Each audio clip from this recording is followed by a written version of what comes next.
ò ní jèrè alálẹ̀fọ̀ ní gbé ẹ̀ jákèjádé rédè tó bá gbẹ̀yàn rú ẹ̀. aṣẹ́gun mo sọ ni agba alálẹ̀fọ̀ àdìbí àjẹrẹ o ò ní jèrè ọmọ o ò ní jèrè aya o máa tọrọ jẹ ni o máa tọrọ mu abúlé ẹ apọ̀mù ẹ wọn náà máa rọ lọ́wọ́ o máa fọ́ lójú o máa fọ́ lójú ni. eléyìí ò wá pọ̀ jù lórí kíni lórí pa afẹ́ joyè lórí pé ó lọ ń bẹ nìkan ó fẹ́ ẹni tẹ́ ń wò yìí tó kúnlẹ̀ yìí wọ́n ní baálẹ̀ ni o Chief Àrínọlá Abraham ló kọ rẹ̀ JP ó wá ní ọba tí ń ṣépè yìí tó sọra rẹ̀ di alágbára mámẹ́rù bá bá ọlẹ́ sáà táwọn afẹ́ jà fúnlẹ̀ Yorùbá rè ọ̀pọ̀lọpọ̀ àwọn ọba yìí wọ́n mọyì ara wọn ọlọ́run ọba wọn sì ń kó àṣẹ tán gbé wọn sí làwọn ọmọ yìí náà ń fún bàbá yìí gbà tí ìgbà mú ẹ̀yin èèyàn mi ọba àlù sótọ́ kọba àlù mọ̀ sí báyìí dájọ́ ọba tó lòun láṣẹ kí ló lè nínú kan ní ẹ pè wá sáàfin tẹ́ ẹ bá gbọ́ oríṣiríṣi ọ̀rọ̀ tó ń fi ọlọ́pàá alẹ̀ òun ó pa á òun ó sìnkú rẹ̀ òun ò ní jẹ́ kán rí àwọn ìjọba ò ní mọ̀ táwọn fi sìnkú ẹ̀ òun ló ní ọlọ́pàá Nàìjíríà ọba àfọ̀nà pé o wọ́n lòun ní jẹ́ Sẹ̀míù Ọláwálé Ògúnjọbí di olórí ilé of orílẹ̀ Ifọ̀ sáwọn ọba rèé àbáwọn aninilára. kò ní dá fún ẹ̀pọ̀ rẹ̀ kú náà a máa sí ẹ̀ nìkan kò ní mọ̀. ìjọba lẹ̀ ẹrú wa ìjọba lẹ̀ àṣekòsọ sẹ́lù abẹ́ tẹ̀lé ìjọba lẹ̀ sẹ́lù abẹ́ tẹ̀lé sọ́tọ̀ èyí tẹ̀jọ́ ṣọ̀tẹ̀ àti Wàsíù lọ́sọ̀ fún èmi náà wù Wàsíù ìjọba lẹ̀ lóru ni mo fi jẹ́ ọ̀tẹ̀ wá lù gbogbo èèyàn ọgbógun tì ní o lè ṣàánú Wàsíù ó fẹ́ kú ó lọ máa gbógun jẹ mo ṣàánú ẹ̀ ẹ wá fi mi sú mi alálẹ̀fọ̀ àmúyí ó fi mi sú mi òru ni mo fi jẹ bálẹ̀ sọ́tọ̀ kábíyèsí mi ò bá dìbò ní ṣọ̀tẹ̀ yín o. kí ló lọ ṣe bẹ́ẹ̀. máa ru ẹlẹ́wọ̀n. sọ́ba ni àbí baálẹ̀. mo tí mo retí ni pé mo fẹ́ ru ẹlẹ́wọ̀n máa ru ẹlẹ́wọ̀n. mo tí mo kó ọ̀fọ̀ yìí lọ ẹ̀. ṣé ọlọ́pàá máa ru ẹlẹ́wọ̀n. ṣé baálẹ̀ ni Wàsíù. èmi mo lọ́lọ́pàá Nàìjíríà máa ru ẹlẹ́wọ̀n. ṣé baálẹ̀ ni Wàsíù. ṣé baálẹ̀ ni Wàsíù. kẹ́ ẹ gbọ́ kékulé gbọ́ kó sọ fún toko ẹni bá máa jèrè tó fẹ́ ká alálẹ̀fọ̀ yìí ó fẹ́ jẹ alálẹ̀fọ̀ yìí tó bá yẹ kéésì mi alálẹ̀fọ̀ ní gbè ó máa sìnkú ọmọ ni ó máa fi àjọlé ayé ni láti àti ló máa gbẹ̀yìn ọ̀rọ̀ yìí ṣètò màálù jẹra àkàrà jẹwọ ẹni ọba bí ire kí lákàá ẹ lọ. ẹ̀yin àfáà tẹ́ bẹ̀rẹ̀ ariwo lórí ọ̀rọ̀ ganu kò sáì ganu kí ló lè ń bẹ̀ tó báyìí sójú yín wálẹ̀ báyìí àwọn market sára yín ti balẹ̀ sẹ́ẹ̀ mọ bí ọ̀rọ̀ bá dé báyìí gbogbo ìpè tẹ́ ẹ sẹ́ ìpè náà dàtọ́ sẹ́ o mo ti sọ ní last week mo láwọn bàbá àjọ tí wọ́n sọ̀rọ̀ tí wọ́n sẹ́ tí sẹ́ bẹ́ẹ̀ báwọn sẹ́ ń lò kọ́lá wa ń lò yìí o àwọn ọ̀wá kankan nínú yòdò yín ti ayé àti Ọlọ́run nìkan làwọn fẹ́ kọ́lọ́ wọn sábà wọn ẹ wo bí ká dẹ́sìn yìí bóun ni òsè ní jẹ́pà wà láàmú lé àwọn èèyàn kò ní di ẹ̀sìn. ní majority ẹ̀yin tẹ́ ẹ máa ń pariwo pé lágbájá wọ̀ náà nìṣẹ́ iná lọ́rọ̀ ẹ̀ láì dáná lẹ̀ tọ́ ọmọ bíi àwọn bàbá àtìyá aláya àti ẹ̀gá wà bóyá náà ni wọ́n wà. iná wo lọ dá sílẹ̀ tẹ̀kàn wá mú ẹ̀sìn wá tẹ̀kàn wá ń fẹ̀sìn ní wa lára Ísírẹ́lì ń ṣẹ̀sìn àwọn náà ń ṣiṣẹ́ wọ́n compete pẹ̀lú àgbáyé ẹ̀yin ń ṣẹ̀sìn ẹ fẹ́ sọ wá darú oko ẹ̀yin ń ṣẹ̀sìn ẹ fi akúrò lójú kan náà ìfẹ́ ní jẹ́ ẹ̀sìn any religion tí o bá ti sí ìfẹ́ ń bẹ̀ mọ́ ó yẹ ká yẹ religion yẹn o. àjàtà dọ̀tà ara wa ní lè so tẹ́ ń gbìn sílẹ̀ ẹni tí ń kírun mọ́sálásí ẹni kèfèrí ni bí ọba kírun kọ sẹ́pa ni kí ló dé táyé le tó báyìí mùsùlùmí ń sọ̀tà kírísítẹ́nì mùsùlùmí ń sọ̀tà traditionalist gbogbo ẹ̀ wá gbóná dẹ́ ọ̀pọ̀ èèyàn ní o tètè gbọ́ mi yé bẹ̀tẹ̀ alhamdulilayi Ọlọ́run ti ní ká gbọ́ mi yé àlàáfíà ibi àlàáfíà bá wà lẹ̀sìn ti lè travel tí o bá sí àlàáfíà ẹ̀sìn ò lè work gbogbo bá dé ń sìn àti mùsùlùmí àti kírísítẹ́nì àti traditionalist ó lè jẹ́ pé lè babaláwo gbogbo owó ibi sásí nítorí kí bọ́n mọ́ bàbá ẹnìkan ó ti panẹ́ orúkọ wo ni o pè mí tán gbà yẹn ẹlòmíì ló ń agbẹnusọ àwọn traditionalist ẹlòmíì lágbẹnusọ àwọn ẹlẹ́bọ ẹlòmíì lóun gangan ti di pastor ẹlòmíì lóun náà ti ṣe kinní kan àmọ́ lẹ́nu ńkọ́ alhamdulilayi Ọlọ́run ní ká yọ ọgbọ́n mi yé honorary doctorate degree in peacemaking máa wò pé sọ àwọn kan bẹ tí wọ́n recognize gbogbo effort lórí pé kálàáfíà lè jọba in peacemaking and religious harmony so àwọn kan wà tí wọ́n ń wọ́ọ̀chì gbogbo ìgbìyànjú yìí báwọn èèyàn ṣe ń bú wa tó yìí àwọn kan wà tí wọ́n ń sára Nàìjíríà tó dẹ̀ ń wọ́ọ̀chì wa táwọn gbọ́ yé pé àlàáfíà là ń fẹ́ láàrin gbogbo ẹlẹ́sìn ìyẹn ni mo wá ṣẹ̀ṣẹ̀ wò pé adúpẹ́ fọlọ́n pa àwọn èèyàn understand wa nítorí mi ń rò tẹ́lẹ̀ ni pé lẹ́yìn first degree second degree kí ló tún kù jẹ́ kí mo bá ní time ní tí mo lè ṣiṣẹ́ gbà fúnra mi ò ní jẹ́ ọ̀rọ̀ náà rẹ̀. kó fàdí máa yẹ fò sí kó. àpèjúwe tọ́fọ́nì mi ò intend àti attack any religion. mo rí tọkùnrin kan gbé ifá jáde ní báńkì ifá ó ní odù faganu adífá fún òjì ní kùtùkùtù lanu òfò kalẹ̀ níjọ́ tí wọ́n lọ sìnkú Alimatu Sàdúà nílùú Ìjẹ̀bú ó kí odù fáyẹn lọ ganu akàṣà ìganu kalẹ̀ afaka ìganu òfò kalẹ̀ ganu mo tún rà fún àkàtọ náà tó bẹ jáde títún bínú mi àwọn èèyàn yóò ṣe smart báyà ní géèmù láyé ẹ̀yin náà ó dá padà fóun náà ní ẹ̀yin náà ó dá padà ní bó lẹ́sẹ̀ dá padà ẹ̀yin náà ó dá padà ó dá èmi dá padà òun fi ṣàwàdà èmi náà dá padà láwàdà ẹnìkan àtàkì ẹnìkan bó lèmi ṣe dá padà ganu kàṣà ìganu akàṣà ìganu kalẹ̀ nílé olóore ẹni làá ganu sí ganu akàṣà ìganu kalẹ̀ àwọn àfa ganu lọ́sọ́dọ̀ Wàsíù nítorí oore ganu akàṣà ìganu kalẹ̀ Wàsíù Àyìndé ganu kalẹ̀ lọ́dọ̀ Tinubu nítorí oore ganu akàṣà ìganu kalẹ̀ gangan ganu kalẹ̀ lọ́dọ̀ Ọlọ́run tó dáyé àtọ̀run ganu akàṣà ìganu kalẹ̀. àyà gan ganu kalẹ̀ ganu akàṣà ìganu kalẹ̀ ganu ẹ jẹ́ kó ń bẹ́ òde ẹ já wọnú ìròyìn míì lọ ẹ já sáré dé ọ̀dọ̀ NDLEA ọwọ́ ti tẹ arákùnrin kan o ó kóògùn olóró gbèmí náà bá ní ó nìṣó nínú ilé iṣẹ́ abẹ yàrá tán ti ṣe sí abẹ fún náà bá bẹ̀rẹ̀ sí kó jáde nù fún rẹ̀ kì í mọ̀ ṣe sí abẹ kékeré wọn náà lẹ́rìí tán ni ó mọ̀ fọwọ́ ara rẹ̀ káyì orí ló kó yọ náà wá ń tẹ̀sí ẹ̀ fún náà ń ṣe scanning fún ní rẹpẹtẹ.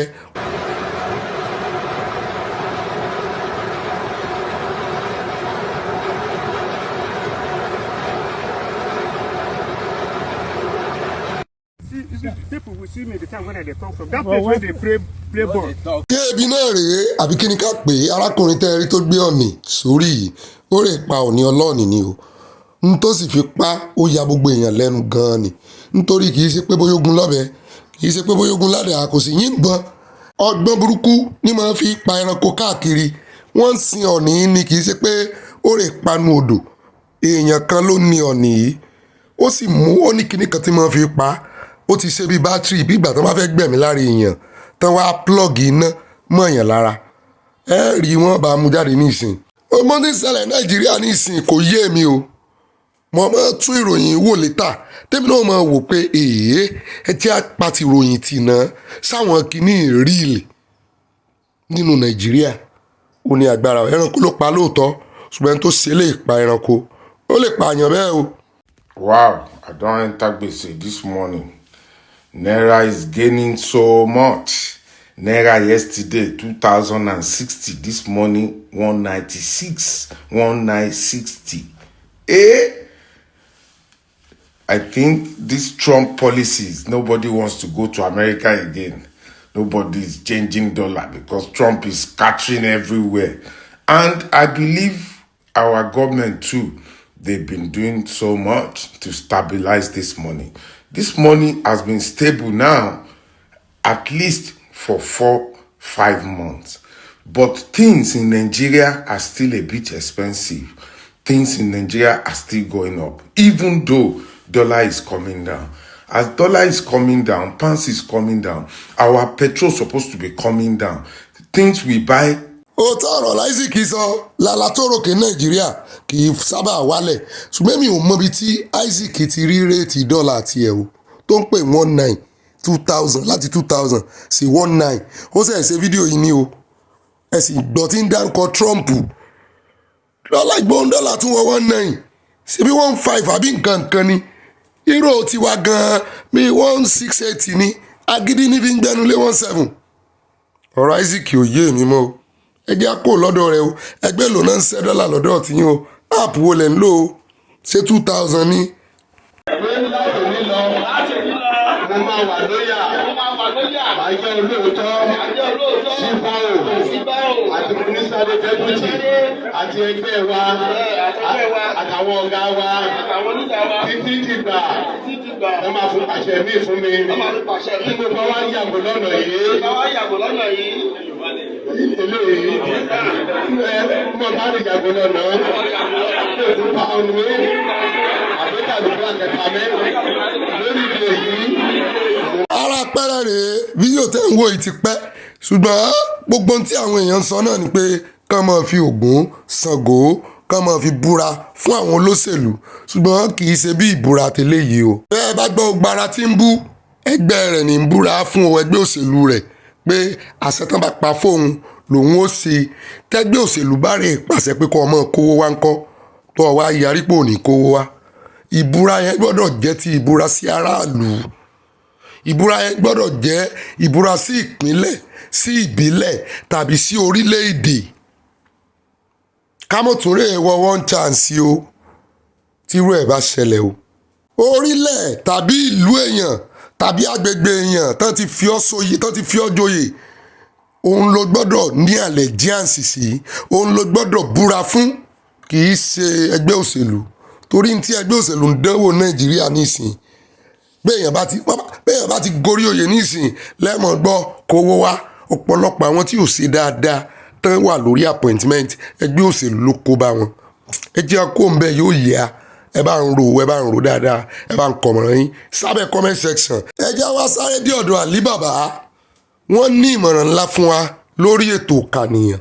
All right, guys, how are you? My name is Ali Baba, and I just want to ask one question. I'm not talking about making common sense, but just asking one question. As far back as the time of Jesus, there was census that was done every year by the Romans. But in the last 20-something years, Nigeria has not done a census. And you need a census to plan a budget, because the census will tell you the demography of everybody in the country, who needs what, how many people are in any location, where the people are, the density, the needs of any community. You just know. You know how many people are here, how many women, how many handicapped or the people with disabilities, how many people have died and all of that. But you see, in Nigeria, we do not have those details, so which is why biometrics is very important. But I'm asking a question. Why did we need to do a census after elections? Shouldn't we have done a census before elections? Because when you finish doing the census, you then know what and what, how much materials, how old the people are, who is of age and all of that. But a census brings that up. But you know, Nigeria, our government is so super. We will do census after elections. Nigeria, I don't know. We're in such a big country. ọ̀rọ̀ ńlá làlí bàbá sọ yìí o n tó yẹ kí ìjọba Nàìjíríà gbé síwájú ó ní ń gbé sẹ́yìn kọ́lọ́n ṣàánú wa. ẹ jẹ́ sáré dé ìlú èbó o wọ́n ní gbogbo nǹkan ti wá wọ́n báyìí o wọ́n ní ó wá dàbí pé kò séèyàn ń gbòòrò pàápàá jùlọ àwọn iṣẹ́ kan tí wọ́n ti ń lo àwọn tí ò níwèé ẹ worú bíi báyìí construction site ni wọ́n ní gbogbo àwọn ọ̀pọ̀lọpọ̀ àwọn tó ń ṣiṣẹ́ ń bì wọ́n ní wọ́n níwèé wọ́n tí níwèé gbèlú ṣùgbọ́n báyìí gbogbo wọn torí ìbẹ̀rù bójó wọ́n sáńsáìtì wọ́n sá lọ wọ́n wò ò ní sákẹ̀ pé bóyá yóò ti ẹ̀rọ káwọn fún ní ọjọ́ díẹ̀ ṣùgbọ́n Trump ó ń sọ̀rọ̀ bí agbọ́n ni o wọ́n ní wọ́n wá ń wá òṣìṣẹ́ báyìí vacancy wá lọ jàǹtìrẹrẹ àwọn ọmọ onílùú tó ń pariwo wípé ẹ lé àwọn àjèjì àwọn wá dà báyìí ṣé wọn lè ṣiṣẹ́ yìí ni ara anú tí máa bí wọn rèé o ọ̀pọ̀lọpọ̀ ó ní Ọlọ́run mú wọn inú tí wọ́n ń dùn ni àwọn ọmọ onílùú gangan inú wọn ń dùn ẹni bó ni mo ṣe rí ṣé ẹ rí ọ̀pọ̀lọpọ̀ ọgbà wọ́n máa bínú tán bá rí àwa dúdú tá à ń ṣe iṣẹ́ pàápàá jùlọ àwọn sẹ́mi gan tàjọ máa ń ṣe táwọn náà máa ń ṣe yàtọ̀ sí àwọn iṣẹ́ kan tó jẹ́ pé dúdú nìkan ni máa ń ṣe àwọn iṣẹ́ ìdọ̀tí àwọn sẹ́mi tí ì ṣe iṣẹ́ ìdọ̀tí wọ́n máa ń bìlífù pé àwa dúdú àìjẹ́ kí àwọn lẹ́nu ọ̀rọ̀ láti béèrè fún ẹ̀kúnwó torí wọ́n mọ̀ wípé dúdú ó nídìí iṣẹ́ yẹn láti rí ní ìwé rẹ̀ so iye tó bá san fún dúdú ò kì í complain ṣùgbọ́n àwọn máa ń fẹ́ complain wọ́n wá máa ń wò pé tí dúdú bá ti lè gba owó tán fún àwọn ò ní lẹ́nu ọ̀rọ̀ láti béèrè owó nítorí ẹ̀ ara àdìtàn ìṣe fẹ́ rí dúdú nìyẹn. ṣé ẹ wá mọ nǹkan kan kò síbi tẹ́yìn tí dáná alẹ́ ọbẹ̀ ló dùn jura wọn lọ ṣé ẹ ráwàtà ìlú tẹ̀mí wà gangan nísìn kò sọ̀rọ̀ pé Trump àwọn ń lé èèyàn kankan ṣùgbọ́n ṣé ẹ rí níbi iṣẹ́ tẹ̀mí tí ń ṣiṣẹ́ mo ti ń sọ̀rọ̀ yìí àwọn white wọ́n ń bínú sáwà black nítorí lẹ́nu ìgbà tí mo débẹ̀ yìí mo mọyì ọmọ Nàìjíríà tó ti wọlé síbẹ̀ torí òyìnbó fẹ́ràn tó bá ti níwà gidi wọ́n á fẹ́ lù ọ́ gẹ́gẹ́ bí reference láti kọ́ àwọn èèyàn wá àwọn òyìnbó àwọn Italians yẹn wọ́n fi ṣẹlẹ̀ èyí tó wọ́n ń fiṣẹ́ lẹ̀ wọ́n wá ń lọ wọ́n ń bínú ara ibi tó ti máa ń wá nìyẹn torí wọ́n rí wípé àwa dúdú a fẹ́ ṣiṣẹ́ èmi tí mo rántí ibi tí mo ti ń bọ̀ tí mo rántí ìyà tó wà ní Nàìjíríà ó wà ní kọjúmọ́sẹ́ ọ kọjúmọ́ ni wọ́n wá rí wa tá a kì í complain a máa ń ṣiṣẹ́ wa déédéé wọ́n bá ti ṣe tán à ń lọ́lé wa nù àìbá wọn rojọ́ òsì wọ́n sì láìkì ẹjọ́ wọ́n láìkì kan tó máa ṣe ìlara pọ̀ fún àwọn ìbò àwọn funfun lọ́rọ̀ kan inú wọn máa ń dùn ní o ẹ rí i pé inú àwọn ọmọ onílùú wọn máa dùn ní ìsìn pé àwọn tí ò jẹ́ káwọn lè lanu béèrè ẹ̀tọ́ àwọn pé wọ́n ti lé wọn lọ àwọn náà wà máa gbé owó ńlá lé àwọn tó gbà wọ́n síṣẹ́ ní ìsìn lọ́dọ̀ tí yín ẹ mọ̀ níwọ̀n réèyàn síṣẹ́ ìyáàbí ń táwọn ọmọ onílùú ń fẹ́ rè. Bros, I know this girl. Okay, who is she to you? She's my Konasai girlfriend. See, this man. So now Konasai girlfriend, now you leave this belly like this for him? No, I been don't give am 10,000 when she go come out the belly. Since when the belly dey 1 month, I give am money because I know my condition. I don't want any woman to come and touch me down. She carry the money go and buy Pampers, come keep. She tell me say she want born. You want born for your father?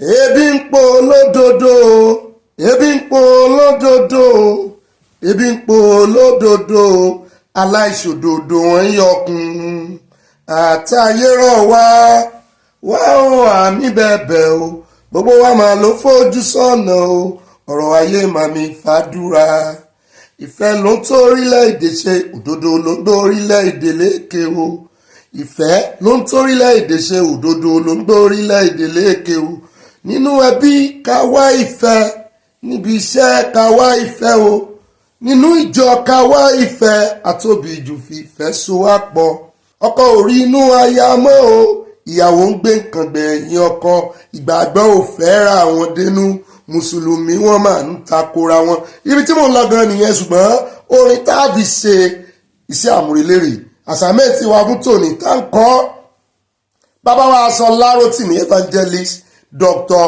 Ṣọlá Rótìmí àwọn náà kọ tànà tá a mú wá ṣùgbọ́n tó ní ta ló kọ́ òdodo ló ń gbórílẹ̀-èdè lékè evangelist náà èyí sí Sunday ẹjẹ́ àlòrin kìrìsìtẹ́nì tá ń kọ́ ẹ bá wa kọ́ sínú comment section wọ́n mọ̀ retí o orin ìbá ìgbà mu wọ́n lé àwọn ẹlẹ́sìn ò fẹ́ràn àwọn dénú mùsùlùmí wọ́n ń takora wọn báyìí ṣé kò rí bẹ́ẹ̀ oríṣiríṣi ẹ̀wọ̀n tó ṣẹlẹ̀ nínú lérèfé gbogbo ohun tẹ́ rí nínú lérèfé yẹn a wò lójú wíńdò ni mo dúpẹ́ lọ́wọ́ Ọlọ́run tó tún mẹ́mí rẹ́mi ohun yìí improve díẹ̀díẹ̀ mo dúpẹ́ lọ́wọ́ gbogbo yín fún gbogbo ẹ ṣe ń kọ́ mi ní oògùn abẹnugọ̀ngọ̀ lọ lo eléyìí ni o lò eléyìí ni ọmọ lò adúpẹ́ pé òkun èmi náà sáwọn mistake kan torí gbogbo bá ṣe máa ń lérò pé bá a bá lá súwìtì tó ta mẹ́ńtọ̀ kankan pé òun ni máa ń móhùn là kì í sóhun o ẹ mọ̀ ṣe mistake yẹn o kóra mọ́ mú mi wọ́ọ́rọ́wọ́ rẹ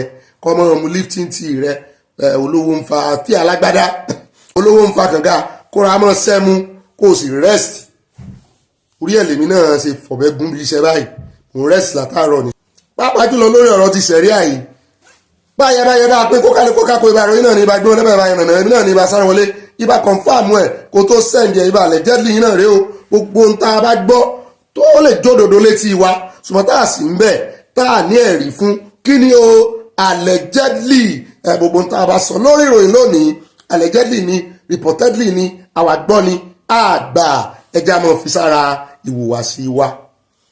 bẹ́ẹ̀ náà ni èmi ní ìbárin gínígíní tí kú ní ọtí kú yìí mo ti kó ń tẹ́ ẹ̀mọ́ jáde wọ́n rìn gínígíní débi pé ẹ mọ̀ wo tó hùn mi mo bẹ́tà wíkẹ́ yọ̀ọ̀dà fún gbogbo wa. èmi náà ní ibà gbé wọlé bàbá ìrànà ibà sáré wọlé ẹ lè pè mí ní ibà ọ̀pá kọ́kọ́ péke èmi náà ní ibà gbáǹkọ́ gbìí tún wá lè fi òtè lé kẹ́ fọbalé bẹ́ẹ̀ náà ni wọ́n tún pè mí ní ibà gánú sí mò ń ganú sí ròyìn ní ìròyìn ni mò ń ganú sí o ẹ wá lè pè ní ibà kéde fún gbogbo Yorùbá káàbàtà adúpẹ́ lọ́wọ́ Ọlọ́run ní kọ̀ọ̀kan èjèèjì á mọ̀ tẹ̀yìn sí rẹpẹtẹ báyìí àwọn pé mọ̀ bá lọ bí ìnáwó wọ́n tẹ̀yìn sí rẹpẹtẹ èmi náà fẹ́ tẹ̀yìn sí rẹpẹtẹ pẹ̀lú ìròyìn tó ní á mọ̀ mú kọ̀ọ̀kan èjèèjì gbogbo àdírẹ́sì ibi tá ń lọ ibi tá ń lọ òjìn ibi tá yà ló pọ̀ á mú àwọn fọ́nrán wá fún yín fún ẹ̀rí kó lè kún sọ́sọ́ bẹ́ẹ̀ náà láàṣì atótónu lórí ọ̀rọ̀ eléyìí tó ti ibi tá a ti bẹ̀rẹ̀ báyẹn báyọ ẹ bá pín kókálukú kákó ibi tá a ti bẹ̀rẹ̀ lónìí lórí ọ̀rọ̀ Sharia ni àní dógun orí àní panuwadé torí wọ́n ní bẹ́ẹ̀yàn bá dákẹ́ tára rẹ̀ ó bá dákẹ́ bẹ́ẹ̀ náà ni àwọn bàbá ti gbóhùn sókè olórí àwọn ọ̀dọ́ ní fún Yorùbá Nation wọ́n ti sẹ́ndì kìíní ìsinmi ti pẹ́ ṣùgbọ́n torí wípé WhatsApp mi ó máa ń ṣe disappearing message mo ti bẹ̀rẹ̀ náà wọ́n ti dá Sultan lóhùn kò tí ì pẹ́jù àálò bàbá wa Banji Akíntóyè náà ti wá sọ̀rọ̀ òkè wọ́n kìlọ̀ fún Sultan àkà ìbò lónìí o ìbò ni bàbá fi kọ́ kó lè yé torí kokoko làárọ̀ fàdítí kó lè yé ọmọ odi láṣẹ mọ́ sọ̀rọ̀ lójú kó lè yé ìyá odi láṣẹ mọ́ sọ̀rọ̀ lójú ọmọ rẹ̀ tó bá sì jọmọ náà lódì á sọ lójú ìyá rẹ̀ akànjọ abẹ́ǹkó àmọ́ ogun tí bàbá Banji Akíntóyè tán sọ lónìí náà ni kò ní dọ̀là bẹ́ẹ̀ náà láàrin yín létí ọ̀rọ̀ Gumi ara àwọn bandit rèé o Gumi ẹ̀rí pé wọ́n silent ẹ̀ àdúrò ẹ̀ mọ̀ ó kọ nǹkan kan ó kọ àkọlé kan ní 2022 Sahara Reporters gbé tó ní don't vote for politicians who will attack and kill bandits ó ní kí àwọn aráàlú àwọn kán mọ́ dìbò fún àwọn olóṣèlú tó máa pa àwọn bandits tó máa pa àwọn terrorists nítorí pé àwọn wọ̀nyí ó láwọn gangan ni ọmọ ogun àwọn Gumi ẹmọye tó jẹ́ nọ́ọ̀tì Islamic cleric ni o bíi ti mufti kẹ́ẹ̀bá mọ̀ wípé ejò wọn lọ́wọ́ ló tún lẹ́sẹ̀ nú òru ni máa ń rìn ní òkun a fẹ́ jẹ́ kí gbogbo ẹ̀ kó yé yín la ṣe ń fi ọ̀rọ̀ wí ọ̀rọ̀ pé àwọn mùsùlùmí oníjàgídíjàgan yìí wọ́n mọ ibi tán wọ́n mọ tán wá wọ́n sì ti ń pariwo pé àwọn gbé jihadis dìde táwọn tó mọ jihadis ogun ní dẹ́bẹ̀ ogun ara àwọn ọmọ ogun wọn náà ni mo fẹ́ kí gbogbo àgbààgbà Yorùbá dìde pàápàá jùlọ ẹ̀yin ọba lọ́balọ́ba tá à ń fojú ẹ̀yin lọ́balọ́ba tẹ́ wà ń pò gíga fún ọmọ Nàìjíríà Ọọ̀ni of Ifẹ̀ ẹ̀ láti sọ̀rọ̀ yìí o ẹ̀ láti sọ̀rọ̀ yìí o èèyàn máa fi àlàáfíà wá àlàáfíà ni o ṣùgbọ́n tá bá ń gbé ìjà kojú èèyàn ẹ̀yin ló tètè fohùn ránṣẹ́ à ń bọ̀ ń bẹ̀ gbogbo ọ̀rọ̀ tí bàbá Banji Akíntóyè sọ gbogbo ọ̀rọ̀ tí bàbá wa Prophet Ológunlolúwa sọ àmọ́ àfihàn lónìí ìbò láàkà torí ó ṣeé ṣe kírú àwọn ọmọ àlè wọn náà kàn máa wo fídíò yìí kàn gbọ́ kó lè rìn jìnnà bẹ́ẹ̀ náà ni á dé ọ̀dọ̀ ọ̀gá ọlọ́pàá níbi tí lọ́ọ̀yà kan ti gbóhùn sókè tó ti sọ ó ní òun dìmáàdì fún constitutional amend lórí ọ̀rọ̀ tenure pé IG gbọ́dọ̀ lo 4 years ó pàrokò ránṣẹ́ sí AGF Anthony General tán sọ̀rọ̀ lánàá tán sọ wípé tenure IG pé ó bá òfin mu òun wá ń sọ wípé wọ́n gbé yín débẹ̀ òun náà ó kò tí àwọn òfin kan ó ní kọ́rọ̀ mọ́ba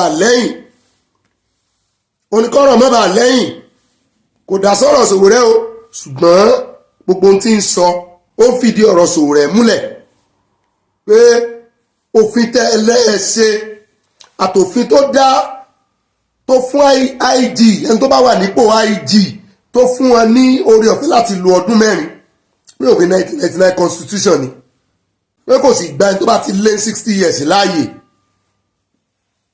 pé lóòótọ́ ló gbà fún ẹni tó bá ti di ipò ọ́fíìsì IGP mú láti lo 4 years ó ní ṣùgbọ́n òfin kan náà ó ní kò gba òṣìṣẹ́ ó ní òfin òṣìṣẹ́ wà lábẹ́ òfin Nàìjíríà tó sì jẹ́ pé àwọn ọlọ́pàá náà òṣìṣẹ́ ni wọ́n tó affect wọn ọ̀rọ̀ yóò lẹ́yìn o àmọ́ ẹni tí òfin yé gangan àtàwọn amòfin àtàwọn aṣòfin gbogbo wọn láàsọ bẹ́ẹ̀ náà ni àtẹ̀rẹ̀ ṣàṣà á di ọ̀dọ̀ Dangote ọ̀rọ̀ ti ẹ̀sìn wọ̀ lórí ẹ̀ lẹ́nujọ́ mẹ́ta yìí wọ́n ní ó tún ti mú owó epo wálẹ̀ mo ní kí ló lè tó ń lọ tó ń bọ̀ bí ilẹ̀kẹ̀dì kán ti ẹ̀kúkú já wá 200 naira per litre àbí kí lẹ́ni mo wí kí ló fà á tó tún fi mú owó epo wálẹ̀ kí ló bá dé àmúrò ìwà fún yín lónìí kò ní dọ̀la bẹ́ẹ̀ náà láti ọ̀dọ̀ ìjọba àpapọ̀ o àwọn náà ti ń fohùn lẹ̀ lórí ìgbésẹ̀ tí Trump ń gbé láti lé ọmọ Nàìjíríà padà lé wọ́n láwọn ò ní kó mọ́ lé àwọn èèyàn padà lé wọ́n láwọn ti ẹ̀ dúró de tàwọn tó ti jẹ́ pé Nàìjíríà gọ́ọ̀mẹ̀ntì wọn ti yan àwọn ambassador káàkiri gbogbo òlù gbáwọn kan ń délé. Foreign minister fún ìjọba Nàìjíríà ló wá jáde ó ní àwọn ń pè lóòrèkóòrè àwọn sì ń fi jẹ́ kó dá ìjọba ààrẹ Trump lójú wípé tó o bá ń lé àwọn èèyàn padà tó ń kó ṣẹkẹṣẹkẹ sí wọn lọ́wọ́ lẹ́sẹ̀ mọ́ dábàá rẹ̀ pẹ̀lú ọmọ Nàìjíríà wọ́n ní ṣe lóòótọ́ Nàìjíríà náà sọ bẹ́ẹ̀ wọ́n ní lóòótọ́ ni wọ́n nítorí ó bu àwọn èèyàn kù kọ́ máa kó ṣẹkẹṣẹkẹ sí ẹ lọ́wọ́ kọ́ máa kó sí ẹ lẹ́sẹ̀ wọ́n láwọn ò ní gba Trump láàyè. Mo ní ó dà á sọ gbogbo ohun tó lọ́mọ lórí gbogbo àwọn ọmọ Nàìjíríà tí wọ́n ń sá kíjokíjo káàkiri ní orílẹ̀-èdè Amẹ́ríkà nítorí kọ́ mọ́ bá lé wọn wá. Ọ̀pọ̀lọpọ̀ náà ti ẹ̀nà mú níbi tí wọ́n ti rèé ṣe tán ti lọ check registration wọn ibi tí ọ̀rọ̀ bá dé dúró lórí application wọn láti dọmọ onílùú láti gbàwé ìgbélùú tí wọ́n sì mú wọn bẹ̀. Wọ́n ní wọ́n tiẹ̀ ti lu orí ẹ̀rọ ayélujára ẹ̀ pa báyìí wọ́n ní kò ṣiṣẹ́ mọ́ torí gbogbo ọ̀nà ni Trump fẹ́ fi lé àwọn èèyàn ṣùgbọ́n wọ́n ní àwọn ò ní gbà kó lé ọmọ Nàìjíríà á mú kúlẹ̀kúlẹ̀ ìròyìn wá fún lónìí kò ní dọ̀la o. Bẹ́ẹ̀ náà ni nínú ìròyìn míì á di ọ̀dọ̀ àwọn ọlọ́pàá níbi tí wọ́n ti sọ wọ́n ní òfin ti wà báyìí wọ́n ti mú àwọn ọlọ́kọ̀ tí ò bá ní insurance.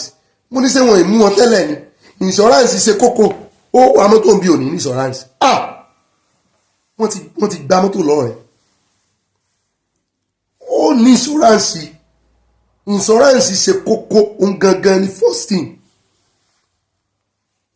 Iléeṣẹ́ ọlọ́pàá wa ní at least third party insurance pé mo ní wọ́n mú èèyàn náà ní Nàìjíríà tẹ́lẹ̀ wọ́n bá wò òwe rẹ̀ tí ò sí insurance ń bẹ wọ́n mú ọ wọ́n ní third party insurance kókó bí ò tiẹ̀ wúlò torí èmi ò mọ̀ wúlò third party insurance ní Nàìjíríà mi ò mọ̀ wúlò ẹ̀ tí mọ́tò rẹ̀ l'accident o lè gbowó o lè claim nǹkan kan bẹ́ẹ̀ premium kọ́dọ́ mọ́ claim àbí kíni o lè ní ìmọ̀láríjà àwọn àpò mbẹ́ á di ọ̀dọ̀ FRSC àwọn road safety wọ́n ní wọ́n ti dá wọn lẹ́jọ́ nílé ẹjọ́ wípé wọ́n gbọ́dọ̀ mọ́ àwọn onímọ́tò tí number plate wọ́n bó wọ́n ní sábà wọ́n mú àwọn tí number plate bá bó ni bó ni number plate gan ṣe ń bó kì í bó ń bì wẹ́dà bí ìṣe hash ju wẹ́dà Nàìjíríà lọ kí ló fi ń print yẹ kò yẹ kó bó ó rí plate number mọ́tò ẹlòmíì plate number ó ti gbó ju mọ́tò lọ mọ́tò ó tuntun ju plate number lọ ó lè ṣe ẹ̀rá tó kún bọ̀ àti ẹ̀gbọ́n tán ní tó o bá ti lo plate number tẹ́lẹ̀ pé o ò gbọ́dọ̀ ta plate number rẹ pẹ̀lú mọ́tò tó rórúkọ rẹ náà fi rẹ́gísítà ẹ̀ wọ́n wá dá ẹjọ́ ẹ bá ilé ẹjọ́ àgbẹ̀yìn débẹ̀ torí wọ́n láwọn òṣìṣẹ́ FRSC wọ́n ní wọ́n fi ń pawó wọ́n fi ń dà wọ́n dẹ́rẹ́bà láàmú lójú pópó àti ẹ̀gbẹ́ tí plate number yìí yọ dànù àwọn kan ti ẹ̀ wà wọ́n máa lọ sọ́dọ̀ àwọn artist rèé tú plate number kọ́ ni kí ni ilé ẹjọ́ sọ pa àwọn yẹn náà àti àwọn tí plate number wọn ti bó ó ti ẹ̀jẹ̀ wípé wọ́n ti dájọ́ báyìí wípé FRSC ò lẹ́tọ̀ọ́ láti fi ọwọ́ òfin mú wọn ṣùgbọ́n kí ni ìgbésẹ̀ tí wọ́n gbọ́dọ̀ gbé àgbẹ̀ níbẹ̀ lónìí kò ní dọ́là gbogbo ìròyìn ká ní fún yìí rèé nínú àkórí ìròyìn ní pápápá àwà bọ́ọ̀dì sínú ìròyìn sánáwọlé gẹ́gẹ́ bẹ́ẹ̀ ṣe mọ̀ mí bí ẹni mowó ìbá sánáwọlé yìí náà ni ó yá ẹsẹ̀ cheese ó yá ètò dáadáa ó yá gbogbo ẹ̀yin ẹbí aláyọ̀ ó yá ẹ bá ń tó ẹ súnmọ́ra yín ẹ ń bá kúrú kó bọ́ wájú ẹ ń bá ga kó bọ́ ẹ̀yìn ẹ mọ̀ dira yín lójú ìbá sánáwọlé yìí náà ni abala flash news la fẹ́ mọ̀ wọ̀ yìí sẹ́ẹ̀tì jẹ́ cheese ìpákà mo ti yà fọ́tò ayọ̀ yín yóò tó jáde àní wọ́n ní lo fọ́tò kọ̀ọ̀kan nù yín fún ìbànújẹ́ lọ́dún yìí àti tèmi náà wọ́n ní lò fún ìbànújẹ́ wọ́n wà nílò fọ́tò kọ̀ọ̀kan nù yín fún ìbànújẹ́ lọ́dún yìí wọ́n ní tẹ RIP sí fọ́tò yín àti tèmi tí mò ń sọ̀rọ̀ yìí torí bàbá nà kankan sí èèyàn mẹ́rin yòókù ọ̀dọ̀ èèyàn ló kọjú sí mo nà ká ayọ̀ sí yín wọ́n ní lo fọ́tò yín fún ìbànújẹ́ mẹ́rin yòókù náà fún tèmi àtẹ̀bí mi wọ́n ní lo fọ́tò wa fún ìbànújẹ́ ó rẹ̀ já mọ́ wọnú abala sánáwọlé lọ́n pàápàá alákọ̀ọ́kọ́ ń bẹ̀ nínú ìròyìn sánáwọlé tòní òun náà láti gbọ́ tí àwọn apá kan tó ń pariwo wọ́n ní ẹ fáwọn ní Ètìtì state mo ní èwo ló ń jẹ́ ètìtì ó fẹ́ jọ èkìtì kí ló dé tẹ̀ ń confuse wa báyìí wọ́n ní kì í ṣe èkìtì wọ́n ní kì í sì ṣẹlẹ̀ yorùbá wọ́n ní ilẹ̀ ibo ni wọ́n láwọn náà ń fẹ́ state mo ní ṣé bí minority náà pè yín wọ́n lẹ́ kéré jọjọ wọ́n ní lóòótọ́ ni ṣùgbọ́n àwọn náà èèyàn làwọn kí ìjọba rántí àwọn oníhódà àbáyín gbé sáfẹ́fẹ́ ẹ bá ń tẹ sí ilé agbára wọ́n fẹ́ lọ ara wọn jíṣẹ́ fún ìjọba ń tó ń béèrè fún lọ́wọ́ ìjọba.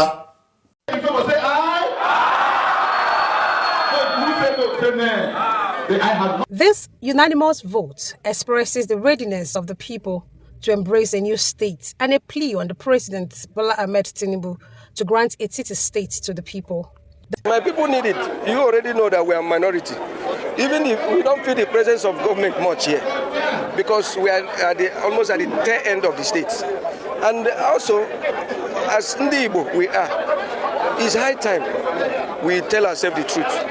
The Nigerians have also known that what our brother Nnamdi Kanu have been agitating is part of this. So if, like what Mr. President have started doing by creating a Southeast Development Commission to address some of this issue, I believe Mr. President will hear our cry at this point in time. He has started it.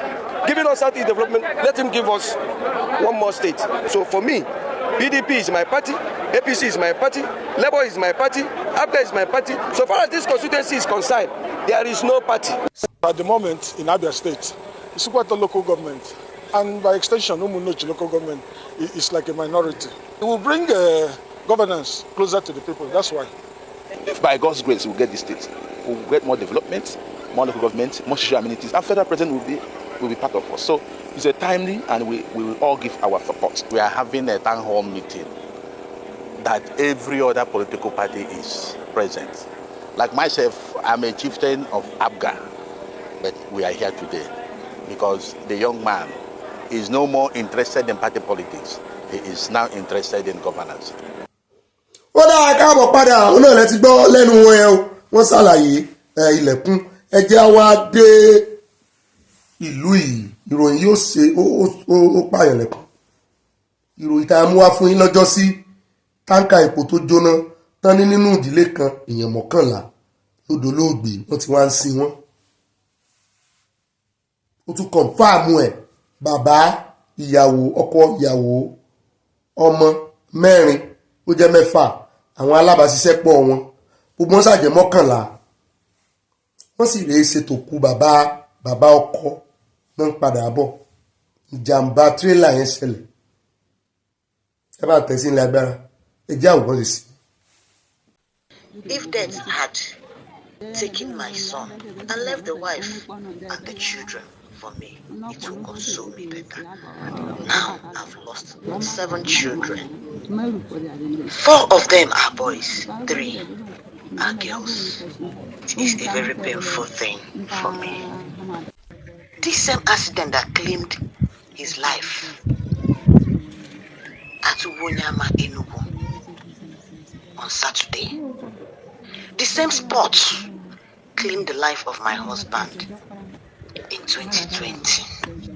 Ugwuonyema is a busy section along the Enugu-Onitsha Expressway. There have been several accidents at the section, especially with heavy-duty vehicles struggling to navigate ongoing construction. Funeral rites are also taking place in several parts of the southeast, some involving multiple family members. We are not even going to obviously wait for the federal government to fix the other section of the road. We as government are going to immediately take steps to ensure that whatever needs to be done on that section of the road is done immediately. So we won't never want to have a reoccurrence of this again.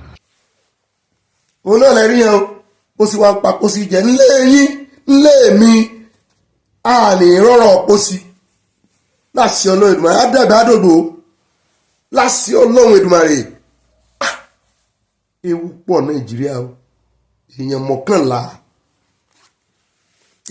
11 tán àní Nàìjíríà ìjọba Nàìjíríà mọ́mọ́ ṣe ń bá èèyàn kẹ́dùn wọ́n gbọ́n láàyè kan bọ́ kẹ́dùn o ẹ̀mí válù fún ẹ̀mí báyìí ló ṣe rí Nàìjíríà àtolórí àtẹlẹ́mù válù fún ẹ̀mí n tó ṣe avoid ni ṣé ìjọba ní kábú báyìí àbáwọn tí ń rìnrìn àjò wọn lọ́gbọ́n epo wọ́n rìnrìn àjò sí àsìkò lọ́jọ́ tí ebi bá ń pa ọ̀nà kọ́lọ́ mọ́jẹ arìn sásìkò àwa ìṣèjẹ ọ̀nà fẹ́ràn wọn yílẹ̀ ìwà tún sí ásídẹ́ǹtì lásán ásídẹ́ǹtì pẹ̀lú táǹkà epo sì dáná ó sì sún wọn táyà tọkọtaya nísìn wọn lọmọ tán fi ilẹ̀ sáyé bí wọ́n níbi iná bá kó afẹ́rú ojú bọ́gẹ̀rẹ̀ kó afọmọ ẹ̀rọ pò wọ́n lọmọ tán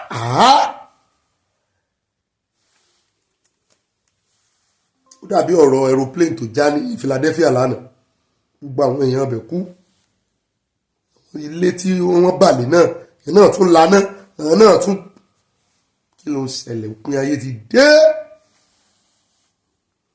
ó dá o nínú ìròyìn táwọn fi káàdì ti abala sáréwọlé ńlẹ̀ ó náà ní ti subsidy tó ló fẹ́ padà ṣùgbọ́n kì í ṣe lórí epo wọ́n ní lórí electricity ìjọba fẹ́ dá subsidy padà wọ́n fẹ́ subsidize electricity iná fún ọmọ Nàìjíríà mo wá wò pé kó mọ̀ gan mi ò lè rẹ́rìn wọ́n yọ subsidy lórí epo ìyà jẹ ọmọ Nàìjíríà rẹpẹtẹ wọ́n wá fẹ́ dá subsidy padà sórí iná báyìí mo wá wò pé kí ni gbogbo eléyìí ọmọ anífowó sí subsidy ni subsidy ń jẹ́ bóhùn kẹ́ ẹ yọ lórí epo kẹ́ ẹ wá dá padà sórí iná a sì ti pariwo fúnjọba títí ẹ fi subsidy sórí oúnjẹ ṣé àmọ́ ètò wọn dáhùn wọn subsidize oúnjẹ iná náà a mọ̀ wípé ṣùgbọ́n kí ló dé yìí owó tó fẹ́ fi subsidize iná yìí ó tó tún ṣe nǹkan míì kan tiẹ̀ kúrò lórí national grid tó ń fojoojúmọ́ tó fi ń dẹnu kọlẹ̀ ẹ mọ̀ yẹ $600 million ẹ bá ń yí sí náírà ẹ mọ̀ iye bílíọ̀nù tó jẹ́ wọ́n ní iye tán fẹ́ fi mọ́ subsidize iná fún yín every year náà nù. bẹ́ẹ̀ náà ni wọ́n ní lára ẹ̀ wọ́n tún náwó lórí prepaid meter wọ́n láwọn fẹ́ kí prepaid meter kó gba gbogbo Nàìjíríà ní ó dáa bẹ́ẹ̀ ìyẹn náà ni ó ti ẹ̀jẹ̀ kí náà wà ẹnujọ́ mẹ́ta ìlà pariwo lé disco lórí tí òsì ọ̀mọ̀lẹ̀ náà pariwo ṣùgbọ́n kàkà kí ìjọba ó fi act lórí ọ̀rọ̀ òsì ọ̀mọ̀lẹ̀ wípé wọ́n ń gba owó òkùnkùn wọ́n ṣiṣẹ́ wọ́n sì ń gba owó sẹ́tàn sí lọ́wọ́ ọmọ Nàìjíríà wọ́n tún fẹ́ subsidize disco náà ni ó wà ń bẹ́ o ṣe rí ẹ ń bá ní tó ń retí pé kó tó lè dáa fóun tó ń retí kó lè àti dáa fóun tó ń retí ẹ̀ látọ̀dọ̀ kó dáa fúnjọba ọ̀pẹ̀ ń bẹ wọ́n wá ní subsidy yìí wọ́n ló lè wá ní oríṣiríṣi ọ̀nà wọ́n ní àkọ́kọ́ ń bẹ wọ́n ní lórí monthly subsidy fún electricity èyí tẹ́ ń consume wọ́n ní 50 kilowatts per hour fún every month lẹ́mọ̀ ní lọ́fẹ̀ẹ́ lórí iye tẹ́ bá recharge bàbá wa Kẹ́hìndé Adébẹ̀rọ̀ tiẹ̀ sọ wọ́n lẹ́ẹ̀ lè recharge below 5,000 bẹ́ẹ̀ bá débẹ̀ tẹ́ fẹ́ lọ recharge bóyá 4,008 wọ́n ní wọ́n ní gbà àwọn àmọ́ wò bóyá tẹ́ subsidy bá dé wọ́n sà ti ní 50 kilowatts lọ́fẹ̀ẹ́ per month yóò mọ̀ wá wọ́n ló sì lè jẹ́ a flat rate náà mọ̀ yọ lórí owó tí yóò mọ̀ dínkù fún ẹ̀yin tẹ́ fẹ́ recharge owó wọ́n ní láti 2025 yìí ti di 2027 wọ́n láwọn ó ná $600 million per year every year wọ́n ná ní 2025 wọ́n tún ná $600 million míì 2026 wọ́n tún ná míì 2027 kámọ̀ wò kámọ̀ wọ́jọ́ tó ń subsidize oúnjẹ fáwọn èèyàn ó dẹ̀ ẹja kò ní inú abala sáréwọlé a lè rí jù báyìí lọ inú abala sáréwọlé tò ní pápápá ẹja bọ́ọ̀lì yìí sọ́dọ̀ àwọn olólùfẹ́ wa abala yìí olólùfẹ́ wa ló kàn abala comment section àyà bóyá gbé wa débẹ̀ inú abala comment section yóò dáa fún ọ. mo máa kí n káàbọ̀ sínú abala comment section fún tòní at beyubalo wọ́n ní Arab League Summit tí President Buhari lọ ní Buhari ti sign agreement pẹ̀lú Saudi government Buhari ti plan láti sọ Nàìjíríà di Arab Muslims nation Yoruba ní South as Christians majority and we Yorubas should not submit to Sharia law. Sharia law should be practiced where Muslims have the majority in their state. At Raimi Yusuf wọ́n ní Ọ̀gbẹ́ni Bobby àbọ̀rúbọyè o àbọ̀yèbọ̀ sísẹ̀bà mi wọ́n ní ẹkú ìjọ́ mẹ́ta o ẹkú ètò olóòótọ́ kò lẹ́ni o èmi náà lọ́gánú ní ilé Wàsíù ẹ sọ fún Sultan of Sokoto kó lọ rán aṣọ rẹ̀ níbi tó ti yá o kó sì fún àwọn èèyàn rẹ̀ ní àbọ̀ tó ń jẹ Yorùbá Nation now. Wọ́n tẹ lọ́ọ̀bù rẹpẹtẹ sí bàbá Banji Akíntóyè àtàwọn yúùtù olórí ọ̀dọ́ Yorùbá Nation bàbá Prophet Ológunlolúwa wọ́n ti sọ̀rọ̀ gbà. At Anointed wọ́n ní ẹ̀ka alẹ́ Ọ̀gbẹ́ni Bobby àti àyà sí ọ̀fìnkì yín ti bẹ́tà ó bẹ́tà o lórí ọ̀rọ̀ tí bàbá Bísí Àkàndé sọ ọ̀rọ̀ inú ẹlẹ́dẹ̀ ló ń gbé o gbogbo nǹkan tí bàbá sọ ló yé wa ṣùgbọ́n kí bàbá fi ṣe ìwé sílẹ̀ kí àwọn ìran àtìrandíran wa ká lè mọ àwọn ọ̀dàlẹ̀lẹ̀ Yorùbá pé kán tó lọ kan kọ̀ọ̀kan lẹ̀ kó dáa bọ́n tán bá kọ́ lẹ̀ fún tán bá jẹ́ àárí. Àti Victoria Abadejo wọ́n ní Mr. Bobby, good to see that you are feeling better. Yorùbá ronú ní ọ̀rọ̀ bàbá Àkàndé nípa Justice Bọ́lá Ìgè àfi kí Ọlọ́run máa ṣọ́ wa lọ́wọ́ ẹni tó ń sọ ní tá a kò sọ. Yorùbá Nation no going back wọ́n tẹ love rẹpẹtẹ. Enjoy your weekend àti ẹ̀yin náà màámi. At Ọlárẹ̀wájú Adéọlá wọ́n ní ọkọ̀ àwọn arúgbó and young wọ́n bú sẹ́rìn èmi lẹ̀ ń ké sí wọ́n tẹ love sí o. At Omitogun Dennis wọ́n ní there are 4 categories of citizens in Nigeria by their laws. 1 for above laws, 2 for the first citizens, 3 for the cattle, 4 for the rest. The only solution is separation of nations to stay on their own. At Olive Odele wọ́n ní no, Farotimi should not agree to be the Afenifebi secretary. At Christiana Ogundiya àwọn ni ẹ ṣeun fún àdúrà tí ẹ gbà fún wa oṣù tuntun yẹn Ọlọ́run á túbọ̀ máa fún yín ní agbára sí o ẹ kú iṣẹ́ Yorùbá Nation no going back love Christiana Ogundiya from Dallas, Texas. I love you too mami. At Esther Dada wọ́n ní ṣe bí wọ́n sọ wípé wọ́n ti pa Evans nígbà tí ọ̀rọ̀ rẹ̀ ṣẹlẹ̀ tàbí Evans wo ni wọ́n tún sọ nípa rẹ̀ ṣé Evans òmíràn tún pààyàn ni gímọ̀ ṣe mí Evans yẹn náà mọ̀ ni. At Maggie Field wọ́n ní ibà no rival gbogbo àwọn ọmọ agboolé aláyọ̀ I salute you all àṣepamọ́ ló wà kò sí àṣegbé bàbá Àkàndé want to die at God's appointed time wisdom bí ẹni tí ó pankú Bọ́lá Ìgè bá sì wà láyé ó wá nǹkan ṣe ọjọ́ tó bá kú ní àṣírí àtú pẹ̀rẹ̀pẹ̀rẹ̀ ẹlẹ́ṣẹ̀ kò ní lọ láì jìyà ó sad ó bani nínú jẹ́. Bobby, your station is getting more and more interesting ọpọlọ rẹ àti àyà kò ní jọba àmì wọ́n tẹ love sí ya. At Ọlápẹ́jù Okos wọ́n ní Ọ̀gbẹ́ni Bobby, we keep praying for your quick recovery.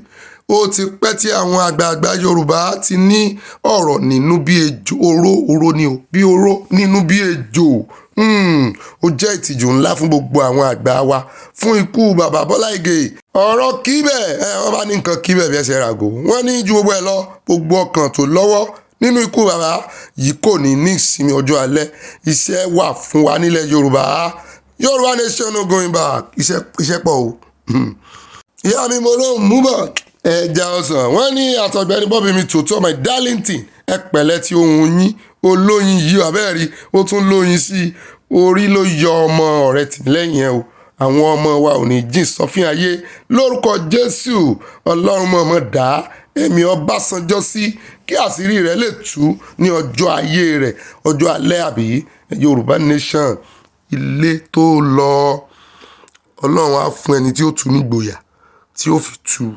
Àti yàwárí skat wọ́n ní cheese fọ́tò ayọ̀ wa kò ní bàjẹ́ àmì o tí Ṣèyí bá lè parí Ìbàdàn airport oríire àti àṣeyọrí ńlá ni Ọlọ́run sì fún un. He probably been in secondary school when Chief Akinloye was the chairman for NPN party.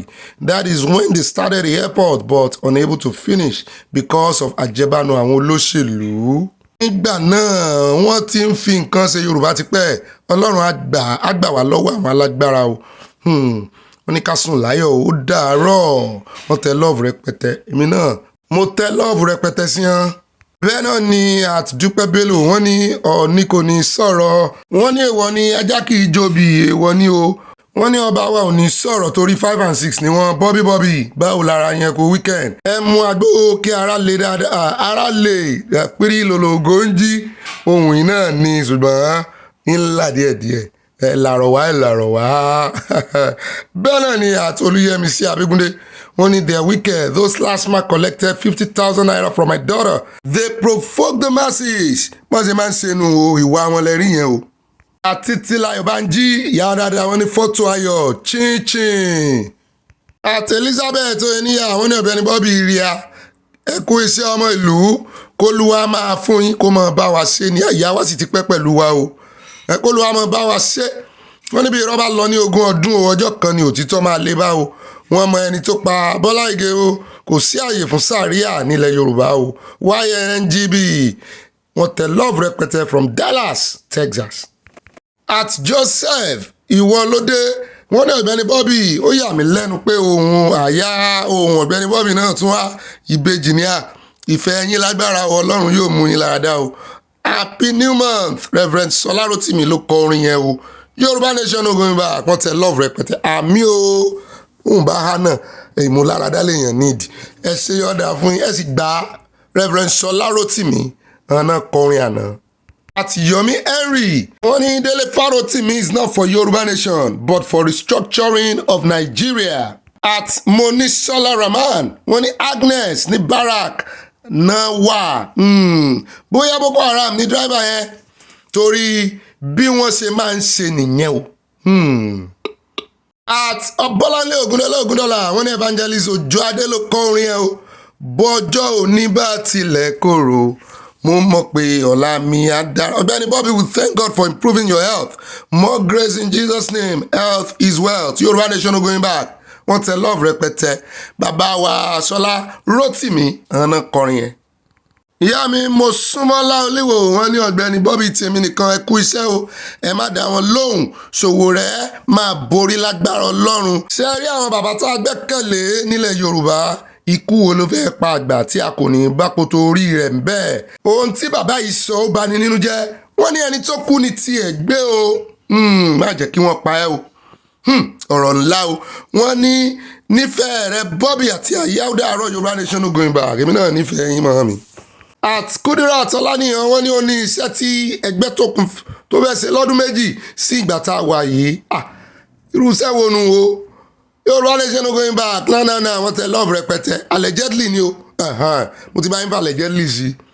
At Mary, wọ́n ní Ọ̀gbẹ́ni Bobby ẹ kú iṣẹ́ o. Àgbésùn ẹ jọ̀ọ́, ẹ má kọ àyá ní ìkọ̀kúkọ̀ kó lè rí ìwé rẹ̀ kà kó lè ṣe àṣeyọrí bí ẹ̀yin náà ṣe ṣe àṣeyọrí tá a fi ń gbádùn iṣẹ́ tẹ́ǹsì. Ṣé torí pé mo ní àfẹ́sọ́nà mi school? Ìyàwó Mary Alam.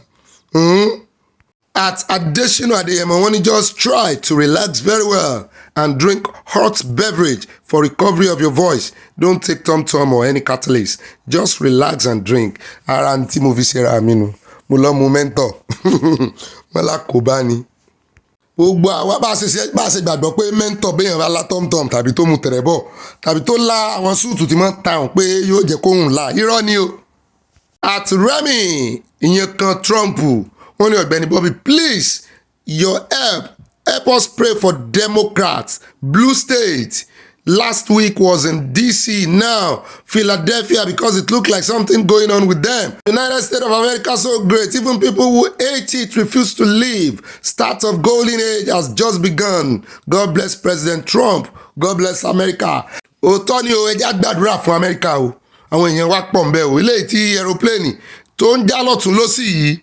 Ẹ jọ̀ọ́ ẹ bá ń sọ̀rọ̀ kan sínú afẹ́fẹ́ àní rírọ̀ ẹ̀ mọ́.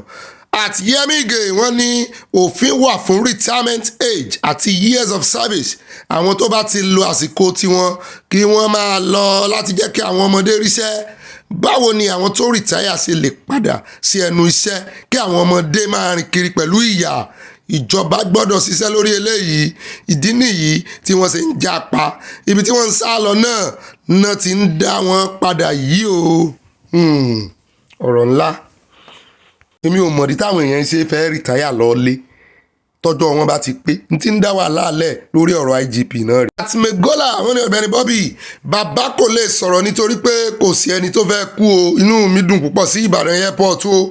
Lagos ti sú èmi o. At Rafia àti Eyowa, we want all those that he mentioned during Bola Ige administration, those that are still alive, should be called to say their own views on the death of Bola Ige or what they know of what is happening? Obasanjo should be the first to be invited.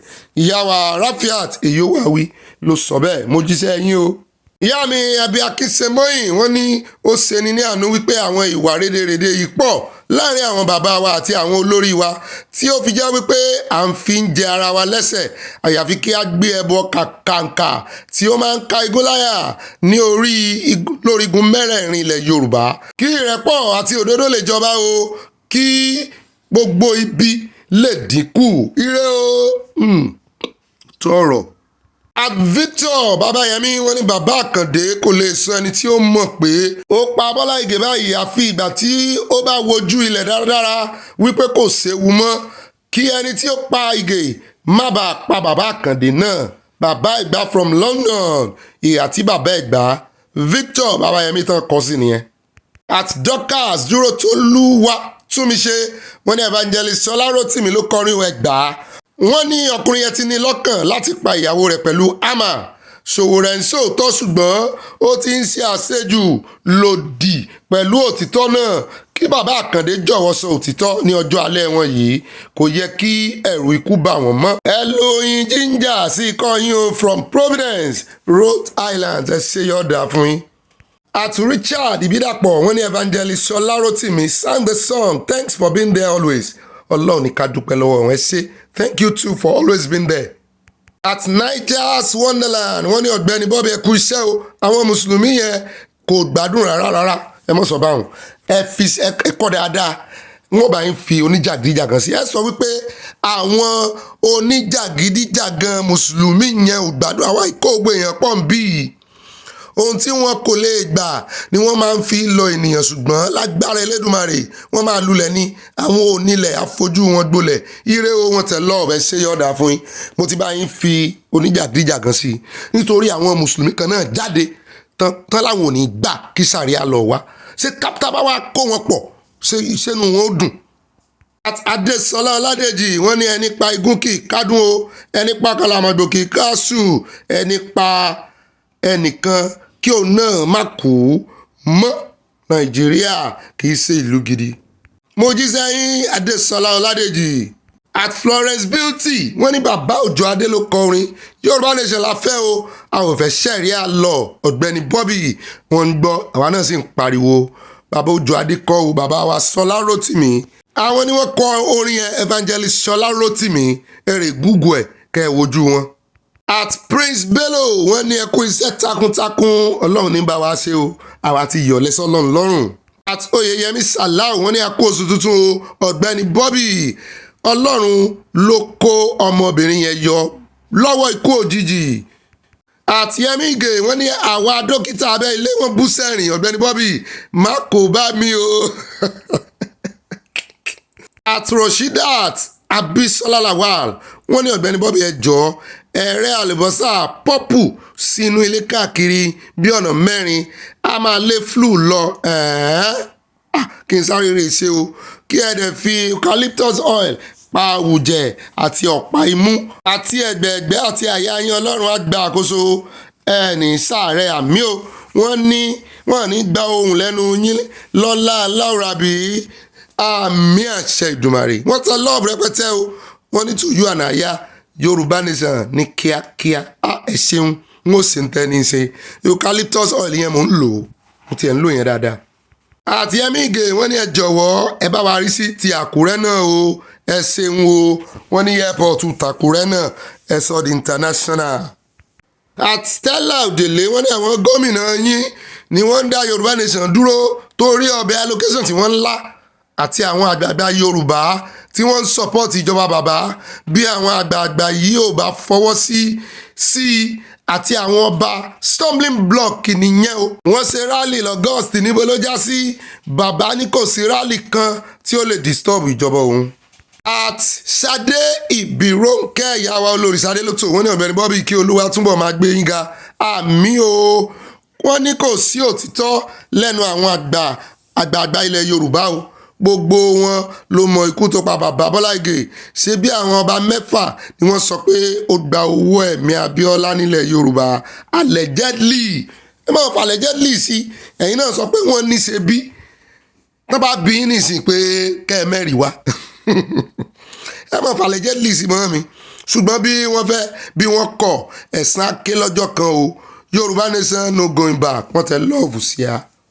At Anna Àyànsọ́lá wọn ní ẹkú ìjọ mẹ́ta ẹ̀sìn kú oṣù tuntun o ayọ̀ àti àlàáfíà láò fi parí rẹ̀ àmì adùn àjẹ́ ti yín kalẹ̀ pẹ̀lú ìròyìn gidi tí à ń gbọ́ láti ẹnu yín kí ẹ mu omi gbóná dáadáa iṣẹ́ òtútù nìyẹn o àlàáfíà pípé àjẹ́ ti yín ayọ̀ ni o ayọ̀ rẹpẹtẹ.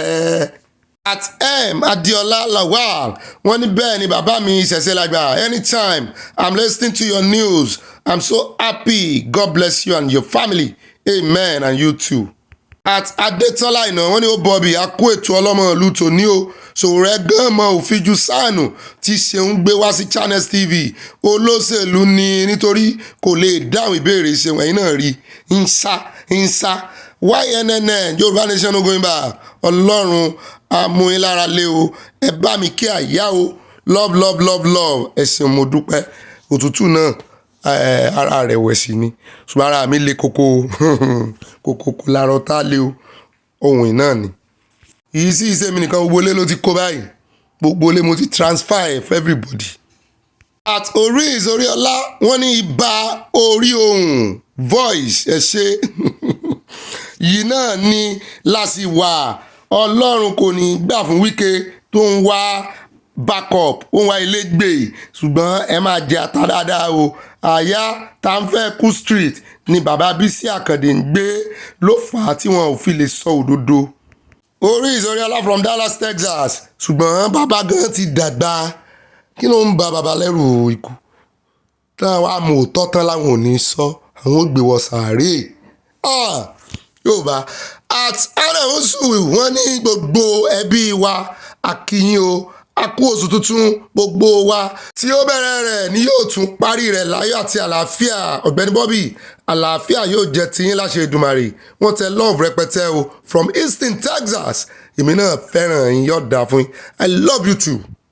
At Kadijat ẹni tó kọrin àkọwọlé ètò ní evangelist ní Adédokun ohun wọn jọra ní o evangelist Rotimi Ṣọlá Rotimi ọ̀nà kọ́.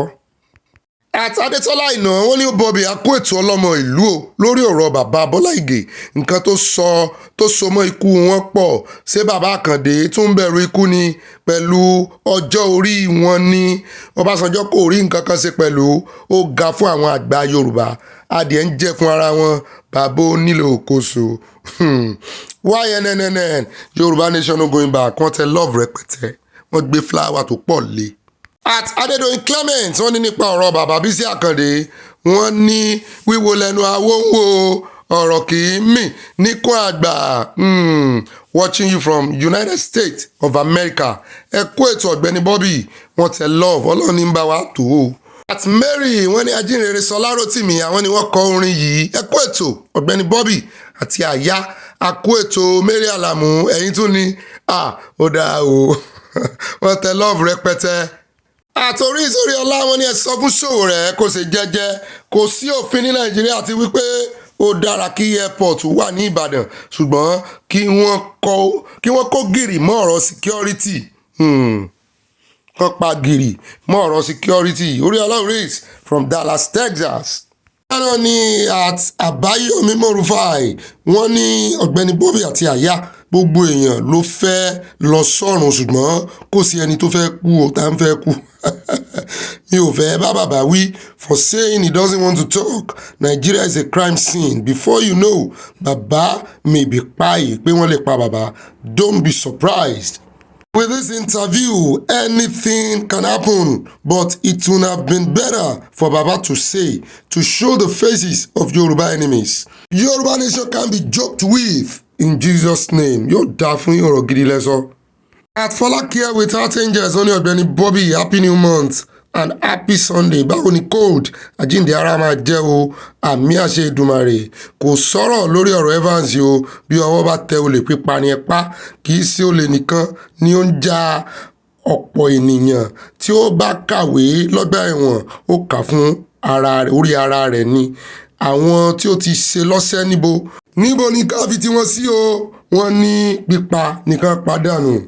at Esther dáadáa wọ́n ní àwọn ẹlẹ́rìí ti kú àti pé wọ́n wà ní ayé o ó yẹ kí bàbá yìí sọ òtítọ́ kí ọkàn àwọn náà lè balẹ̀ láì jẹ́ pé ó sọ òtítọ́ ọkàn ẹ̀yin náà kò ní nísinmi nítorí pé òtítọ́ ni yóò fún yín ní òmìnira inú olóògbé ó sì dùn níbikíbi tí ó bá wà bó ti lè wù kó ti pẹ́ tó ṣùgbọ́n láì jẹ́ wípé ẹ sòtítọ́ inú yín jáde a jẹ́ ẹ̀rù ikú ló ń bà yín kí àwọn tó mọ̀ nípa ọ̀rọ̀ náà tí wọ́n sì wà láyé má bàa ṣe ikú pa yín bẹ́ẹ̀ náà ni ọ̀rọ̀ gidi náà sọ at Olúwọlé Bákàrè ó ní Ọ̀gbẹ́ni Bobby ó dá mi lójú bẹ́ẹ̀ ni ó yé mi náà yìí ké wípé Yorùbá máa gba òmìnira lágbára Èdùmàrè láìpẹ́ wọ́n tẹ love rẹpẹtẹ ìfẹ́ ló bá dé o Yorùbá nation no going back Olúwọlé from Dallas, Texas yóò dá fún yín ó dé mi náà lójú.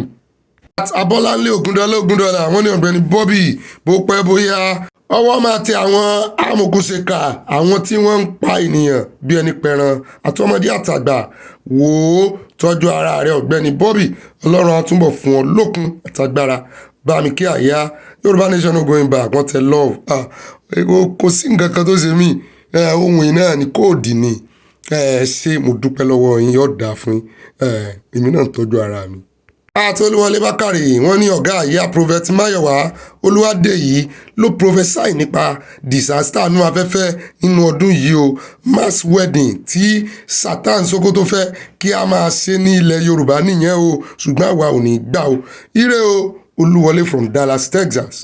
àti Fọláṣadé Táíwò wọ́n ní ìwọ ni ìwọ ní yóò dáa fún yín the voice is getting better now omi tó gbóná díẹ̀ àti lemon fruit juice tún dára láti lò fún òtútù sá yóò dáa fún ìwọ ní o ìyàwó ọ̀dọ̀ káàsì jálò wọ́n ní cheese wọ́n bú sẹ́rìn wọ́n mú aṣọ ọjọ́ wọ́n mú aṣọ wọn létí wọ́n fi ń jó báyìí wọ́n ní from the Netherlands akó ọ̀gìnì tí ó brother mi Ọ̀gbẹ́ni Bobby kí ara ó le o yóò dáa fún ìyá mi pírí lọ́lọ́gọ́ ń jí. ó dá káàbọ̀ padà sáàyà sẹ́yìn dáadáa mo jẹ́rìí àyà náà ọmọlúwàbí ni ó dá owó àkàn sáà wà báyìí èmi ni wọ́n mọ̀ gbé yín wọnú àkójọpọ̀ ròyìn lọ ṣé ẹ ti wá nǹkan fìdílé ẹ̀dẹ̀ gẹ̀rẹ́sì ara ẹ wá nǹkan lómi lọ́wọ́rọ́ tó lé mi ò lè mú nǹkan lómi tútù báyìí kẹ ẹ wá nǹkan panu tẹ́ ẹ mọ̀ fi sọ̀rọ̀ àjìjà kí wọ́n mọ̀ gbé yín débẹ̀ báyìí bá pín kó kálé kó kákó àkótó láti tọ̀tọ̀rí yín báyìí alákọ̀ọ́kọ́ ń bẹ̀ orí ọ̀rọ̀ Sharia náà ni ìsọ àtẹnumọ́rùn wa ò ní jóná wọ́n ń pè wá láǹtagóníìsì àwa ò rán wọn ṣùgbọ́n lórí ìkànnì yìí àwa ìkóyàn pọ̀ o àní pé gbogbo àwọn mùsùlùmí lórúkọ tán jẹ́ nítorí àwọn oníjàgídíjàgín àárín wọn àwọn náà fẹ́ dá wàhálà alẹ̀ torí àlàwà ìṣe kóyàn pọ̀ ń bì alákọ̀ọ́kọ́ nù ròyìn tá àkọ́kọ́ mọ mẹ́nu bá ó ná báyẹ̀ bá pín o kó kálé kó kákó ó náà ní tọ̀rọ̀ Sharia Yorùbá nation youth wọ́n ti wá dá Ọ̀gbẹ́ni tán pè ní Sultan wọ́n ti dá lóhùn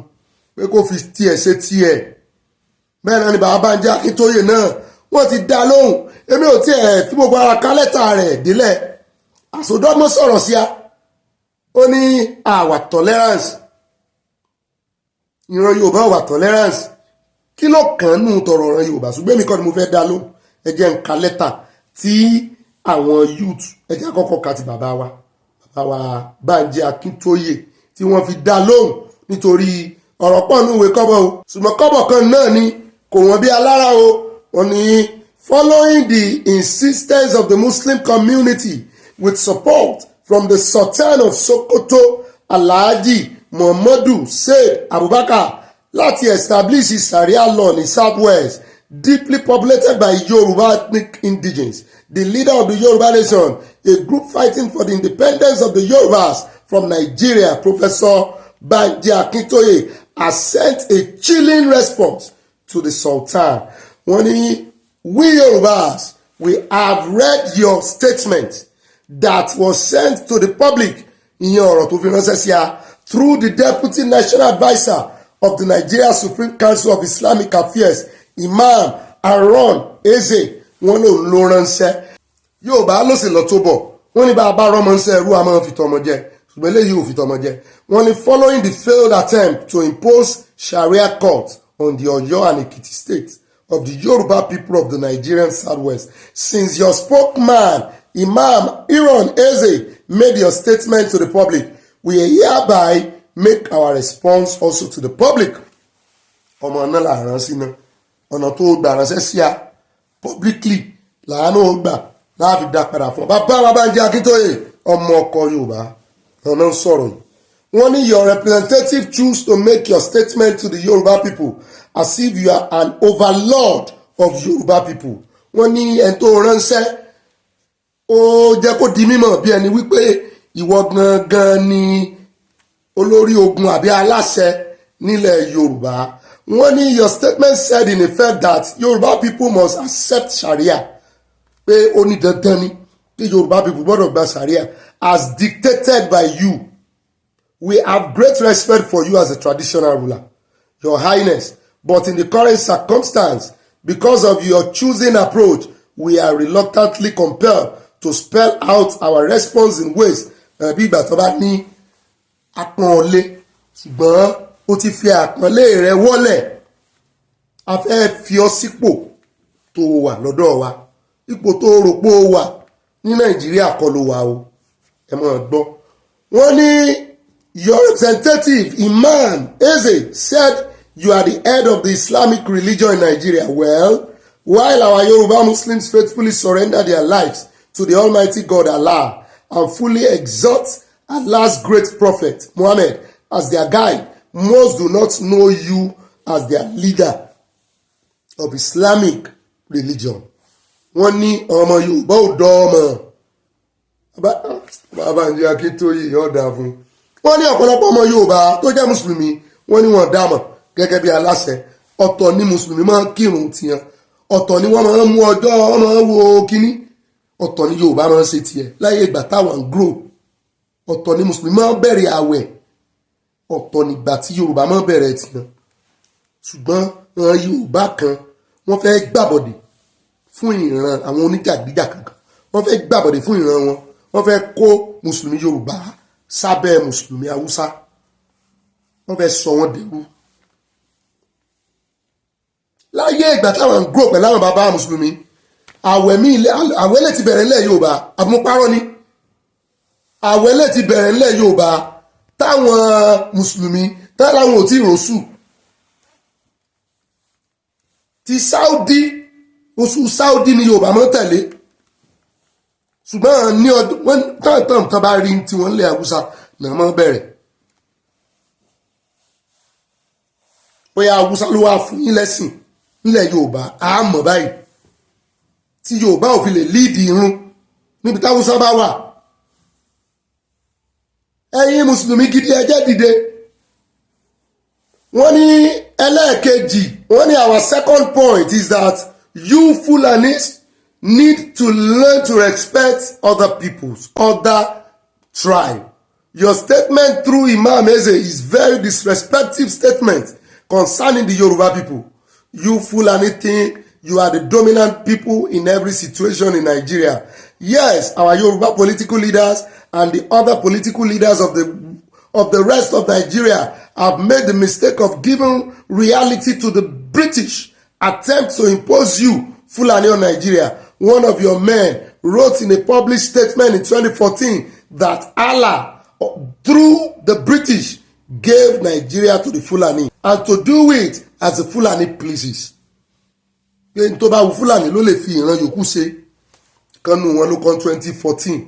Wọ́n ní that your Fulani nation came to that kind of mentality is an absolute disaster. Of course, it is the fault of the political leaders. Wọ́n ní olóṣèlú ló kó wa lẹ́yìn lọ́wọ́ kì í ṣàbí yín. Wọ́n ní orílẹ̀-èdè tí Yorùbá ti tó 40 million tó tún jù bẹ́ẹ̀ lọ táwọn British kó wá gbé ayé lé ẹ̀yìn lọ́wọ́. Wọ́n ní kì í ṣàbí wọn. Wọ́n wá sọ wọ́n ní the present generation of indigenous black people Yorùbá ní débẹ̀ pé we have now risen to the occasion pé àwa ò ní wòran mọ́ bàbá ńlá wa ṣe wòran. Wọ́n ní gbogbo presumption tẹ́ ẹ̀rù pé ilẹ̀ ní Nàìjíríà wọ́n ní is coming to an end. Wọ́n lẹ́lẹ́kẹta wọ́n ní we want you to recognize that what you are trying to do in Yoruba land, trying to impose your fundamental and jihadist brand of Islam on Yoruba people will never materialize. Your Fulani people have been striving for many decades to import your brand of extremist Islam to the Muslims of the Yoruba Southwest. But it has never worked, and it has no chance whatsoever of being realized. And that's because we Yoruba are people who honor family, lineage, kinship relations as very important to a normal, stable, and prosperous society. We do not accept the view that family lineage and kinship relationships should be subdued to religion. Wọ́n láwa ò gbà. Àwa a gbé ìran wa sọ́kàn. A pọ́n ìran lé ká tó pọ́n ẹ̀sìn lé. Amọ̀mọ̀ ìyá wa látara àrùn. Ìṣe látara ẹ̀sìn. Ó wá dá lóhùn gẹ́gẹ́ bí ó ní àwa tolerant. Ó láì gbá àyàn mọ́ra ẹgbọ́. Wọ́n ní we are the most fundamentally tolerant people in the matters of religion in the world. And the world now recognizes us for that. Let me quote from 2 sources to show you that the world recognizes and admires us, Yoruba, for our culture and religious tolerance and harmony. One is from British professor. One from British professor from the School of African and Oriental Studies, London, Professor JDYP, who studied African history and culture for most of his life, tó kú ní old age. Tó sì kú ní old age ní 2016. In his very last academic article, he wrote, "The Yorubas are proud of their religious tolerance, and it is a product of their history and culture." Wọ́n wá sọ wọ́n ní irúgbìn burúkú tó gbin Boko Haram tó gbin Lakurawa. Wọ́n ní àwọn ò ní gbà kẹ́ ẹ wá gbin irúgbìn yẹn nílẹ̀ Yorùbá. Bẹ́ẹ̀ náà ni wọ́n ní àgbàwèrè mẹ́sìn nílẹ̀ Yorùbá. Wọ́n ní finally, because we Yoruba people are well known for wishing all human groups the best in this world, we will hereby advise you and your Fulani nation. It is obvious to us that the Fulani nation has led itself into a very perilous situation in Nigeria. You are just a few million among over 200 million people of Nigeria. And yet, and síbẹ̀, ẹ̀ ń gbéra yín bí ẹni pé ẹ̀yin lọ̀gá. Wọ́n ní kárẹ̀ tọwọ́ ọmọ wọn bọ́ sọ. Wọ́n ní yíyọ ẹkùn bí ìtòjò kọ́ à ń gbá àyàn mọ́ra. Àwa accommodating. Wọ́n ní ṣùgbọ́n ìyẹn ò túmọ̀ sí wípé wọ́n bá gbé wá à ní gbé fún wọn. Bẹ́ẹ̀ náà ni bàbá wa Ológunlolúwa wọ́n gbóhùn sókè nínú Vanguard newspaper. Tẹ́ ẹ bá tí ì rí ẹ̀rì wánu Vanguard newspaper ti 31st of January ń jẹta ni wọ́n gbóhùn sókè. Kí náà sọ olórí àwọn ọ̀dọ́. Wọ́n ní in a joint statement, Prophet Adele Ológunlolúwa, Yoruba Nation Youth Leader, Diaspora, àti Comrade Oyègúnlẹ̀ Olúwamáyọ̀wá Ọmọ́tóyèlé, home-based leader, wọ́n ní wọ́n fi ẹ̀hónú wọn gan gidi ni sí àwọn tó pera wọn ní Nigerian Council for Islamic Affairs, Nigerian Supreme Council for Islamic Affairs, láti gbé Sharia wá sílẹ̀ Yorùbá. Wọ́n ní they describe this move as part of a broader agenda to enslave and conquer the Yoruba people who reject Sharia law or court in Yoruba land. Ẹ bá pè ní court, ẹ bá pè ní arbitration, tó bá ti jẹ́ pé ẹ fẹ́ mọ́ dájọ́ ni wọ́n ní àfẹ́. Wọ́n ní this scheme is hypocritical and contrary to our culture, tradition and lifestyle. The youth leader urged traditional leaders, governors in the region to resist the proposal. Ẹ bá ń kàn mọ́ etí gómìnà Ọ̀ṣun. Adúpẹ́ lọ́wọ́ t'Ọ̀yọ́, adúpẹ́ lọ́wọ́ ti Oǹdó, adúpẹ́ lọ́wọ́ t'Èkìtì, àtúndúpẹ́ lọ́wọ́ t'Ògùn. Ẹ bá ń kàn mọ́ ti Ọ̀ṣun. Àwa mọ̀ gbogbo ẹnu tán lé tán láwọn ti wà lẹ́kọ̀ọ́ kò yá. Ẹ jẹ́ kémi náà wá fi kún. Èmi náà ní lẹ́tà tèmi, mo fẹ́ pe àkíyèsí ẹ̀yin èèyàn wa. Mo fẹ́ pe àkíyèsí yín sí nǹkan kan. Ṣé ẹ rí Sharia nílẹ̀ Yorùbá? Àwọn àṣírí kan tú lórí ọ̀rọ̀ yìí. Bẹ́ẹ̀ náà ni Sultan Sokoto, wọ́n ní kò fẹ́ dẹ́yìn kẹrù pé bóyá bó ṣe sọ̀rọ̀ yẹn ó ti sọ kò fẹ́ dẹ̀ yín o ṣùgbọ́n àwọn ọmọ Yorùbá original tí a kì í ṣe ọmọ àlè àtàwọn mùsùlùmí gidi tó yeye nílẹ̀ Yorùbá wọ́n ní àtàwa kìrìsìtẹ́nì àtòníṣẹ̀ṣe a ti fìmọ̀ ṣọ̀kan báyìí pé a ò ní gba Sharia láàyè nílẹ̀ Yorùbá ẹ̀sìn àwọn oníjàgídíjàgan ni ẹ̀sìn jihadisi ni òfin jihadisi ni. ṣùgbọ́n Yorùbá bọ̀ wọ́n ní ìjà ìlara ìtànbọ̀rọ̀ o ìjà ìlara ni kíní yìí o ibi tí mo fẹ́ pàkíyèsí yín sí rèé o ìdí ìjà ìlara ló ti wá o mo gbàgbọ́ pé látara ìjà ìlara ni ìgbésẹ̀ Sharia yìí ti wá àwáwí pé kìrìsìtẹ́nì ló ń rúlu ilé ayé òun ni wọ́n ń sọ kiri àní ọ̀kan lára àwọn mùsùlùmí kan tí mo pàdé ń bí ọmọ Iran ni ló sọ lọ́jọ́ kan nínú train àjọwà nínú train ni ó wá ń sọ̀rọ̀ ó ní àwọn kìrìsìtẹ́nì wọn náà ń rúlu ilé ayé ó ní ẹ wò for example ọjọ́ Sunday ó ní gbogbo èèyàn ní olóòbí iṣẹ́ ó ní wọ́n ṣe lọ́jọ́ ìsinmi pé ṣùgbọ́n ọjọ́ Friday tàwọn àwọn nìkan pé lẹ́nu àwọn náà lọ́ọ́ bí iṣẹ́ gan wọ́n kàn máa ń fáwọn láàyè láwọn tó bá understand náà máa ń fáwọn láàyè láti lọ kírun lọ́jọ́ Jímọ̀ táwọn tètè máa ń close pé kí ló dé ara ìjà ìlara tó ń jà nìyẹn ẹ̀yin lẹ́lẹ́ẹ̀fẹ̀ civilization ẹ̀yin lẹ ní book ó wà haram ẹ̀yin lẹ ní education ó wà haram àwọn ọmọ kìrìsìtẹ́nì wọ́n lọ kọ́ ìmọ̀ ẹ̀rọ wọ́n ń ṣe sáyẹ́ǹsì wọ́n ń ṣe coding ẹ̀yin ní kéwú lẹ́fẹ́ káwọn ọmọ yín máa kọ́ àwọn oníjì àdìsí tí ìbọn pàdé rí wọ́n ẹ̀fẹ́ káwọn ọmọ wọn lọ school ìjọba school English sẹ́ẹ̀rì ara àjà lára yẹn náà ta ló sọ fún yín bẹ́ẹ̀ bá dé ṣé bí wọ́n ní mùsùlùmí ní kàlẹ́ndà ayé àti wọn torí ẹ̀ lọ́jọ́ ìsinmi tí wọ́n fi bọ́ sọ́jọ́ Friday ọjọ́ Jímọ̀ olóyin àwọn ibi iṣẹ́ kan dẹ̀ wà tán ìlọ ibi iṣẹ́ ń bẹ̀ bí kìrìsìtẹ́nì bá ní bí òfin bá ní Sunday ó wà fún gbogbo èèyàn gbogbo kọ́ńtírì kan ni wọn ti ṣiṣẹ́ Sunday ṣùgbọ́n kìrìsìtẹ́nì ò ní ṣiṣẹ́ Sunday tó bá sì jẹ́ gbogbo ilé ayé náà ni ẹ̀yin náà declare níbi tí òfin mùsùlùmí bá ti múlẹ̀ ẹ kí ló tẹ̀ ń jàjà lára ṣé gbogbo ọjọ́ la fẹ́ máa fi ṣiṣẹ́ ní 7 days ni Ọlọ́run gan sinmi Ọlọ́run gan ọjọ́ 6 ló fi ṣiṣẹ́ ó sinmi lọ́jọ́ 7 gbogbo ayé sì panupọ̀ wọ́n sì mú ọjọ́ ìsinmi sọ́jọ́ kìíní gbogbo kìrìsìtẹ́nì kan ló sì ń ṣe ẹ̀sìn lọ́jọ́ ìsinmi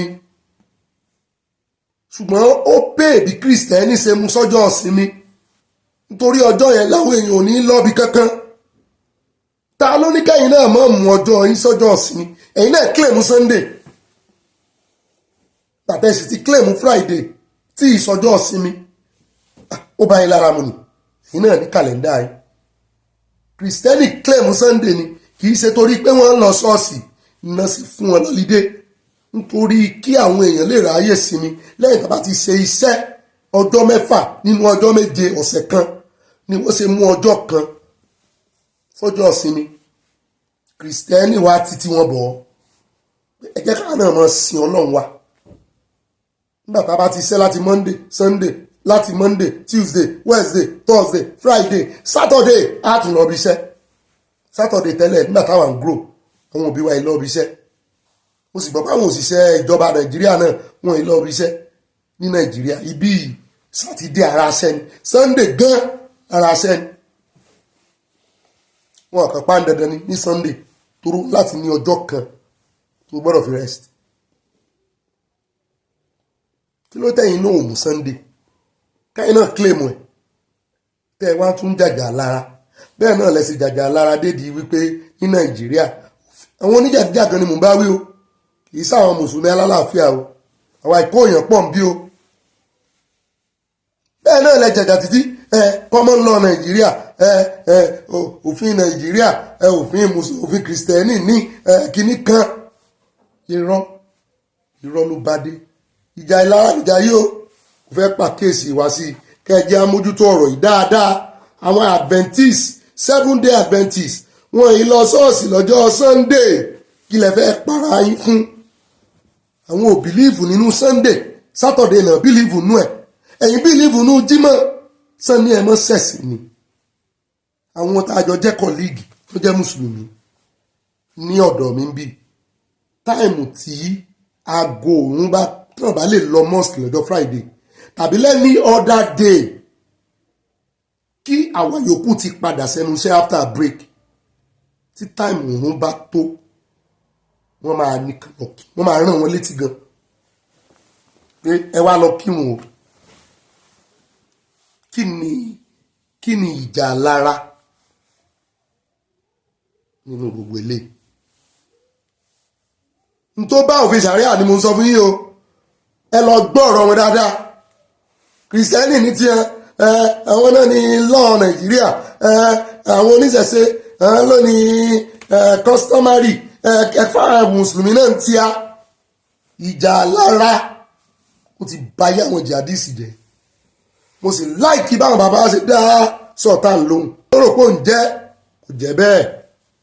àwọn èèyàn dáadáa àti 1984 ni mo ti ń gbé Àbújá mo dẹ̀ gbé Kano rí Kano ìfà Kano mo ti ṣe NYSC mi mo gbé Katsina rí so mo mọ̀ wọ́n dáadáa díẹ̀ 1984 nígbà tí ogun Metazini ṣẹlẹ̀ ní Kano mo wà ní Kano wọ́n smuggle wa jáde lóru ni bọ́yọ̀ tá mi ò bá ti kú síbẹ̀ àwọn èèyàn pípù yìí wọ́n ní làákàyè kankan wọ́n lè ronú that's the way they are ọ̀rẹ́ mi kan ABU ló lọ Abdulrasheed gẹ́ẹ̀ kan nínú àwẹ̀ ó ń kọjá lọ kò lo hijab believe pé àwọn guys wọ́n dẹ̀ wà mosque wọ́n fẹ́ kírun 7 wọ́n fẹ́ 7 náà ni kan fi sínú àwẹ̀ or something wọ́n dẹ̀ attack gẹ́ yìí tó ọ̀rẹ́ mi yẹn ló rescue wọ́n bá pa ọmọ Ìgbò ni wọ́n bá pa ọmọ yẹn níjọ́ yẹn wọ́n sọ pé kẹ́ ó yẹ ẹ̀pá ní Haúsá ọ̀rẹ́ mi yẹn dẹ̀ ní bí n pé Kánò ló ti dàgbà Yorùbá ni òbẹ̀ bàbá wọn Kánò wọn bí wọn sí ní Bíríní ní Kánò lẹ́yìn ilé iṣẹ́ Akurabi ẹni tó bá mọ Kánò dáadáa ó máa mọ ibi tí mò ń sọ yìí ní Bíríní so àwọn èèyàn máa ń rò pé Haúsá ni bẹ́ẹ̀ Yorùbá ni ọmọ Ògbómọ̀ṣọ́ ni ó ti pẹ́ gan bàbá ẹ̀ náà ti pẹ́ ń Kánò bàbá kọ́ ló ń fi ọ̀run kẹ́ bàbá ń sìn bọ́bọ́ ọ̀rẹ́ mi yẹn ló rescue gẹ̀ yẹn otherwise wọn bá pa so àwọn èèyàn yìí wọn àdàbí wa wọn àdẹ̀lẹ̀ reason bí wa àdẹ̀lẹ̀ jẹ́ nǹkan kan náà láyé because ntí wọ́n ti ìwà ẹranko yẹn ti wà lára wọn so mo ti fojú ara mi rí dáadáa torí ẹ̀ mo wò pé no ilé ò kò make sense ìjọmọlúwàbí kankan ò sí níbí kò dẹ̀ sí bẹ̀rù Ọlọ́run lọ́kàn wọn tí kìíní ẹ̀ bá ti nà mọ́ wọn lọ́kàn ẹ wo ìgbà tí mo wà ní University of Ilorin àwọn guys kan méjì ọmọdé fa life ni a ní special day tá a fi máa ń jọ ń argue tí máa ṣí kúrò alẹ́ tí máa ṣí báyìí bulẹ̀ pẹ̀lú wọn mo máa bá wọn argue ní lè ṣe láàárọ̀ dalẹ́ níjọ́ Saturday la máa ń ṣe because mo fẹ́ proof pé Islam wà superior bẹ̀tẹ̀ yẹn wá ka Quran dáadáa torí gbogbo nǹkan àṣírí ẹ̀ àmọ̀gá irú aláwo lélẹ̀ tó ní gbogbo èèyàn pípa ni kí ló dé kí ni wọ́n ṣe fún un. Yes, sir. Yes, sir. So this is from Sahara Reporters. Barber arrested in Kano for giving customers haircuts that offend Islam. The Kano State Isba Corps has arrested a barber from Benue State, Elijah Ode. Elijah does not sound like a very Islamic name or Arabic name. Elijah from Benue State was arrested by the Kano State Isba Corps for allegedly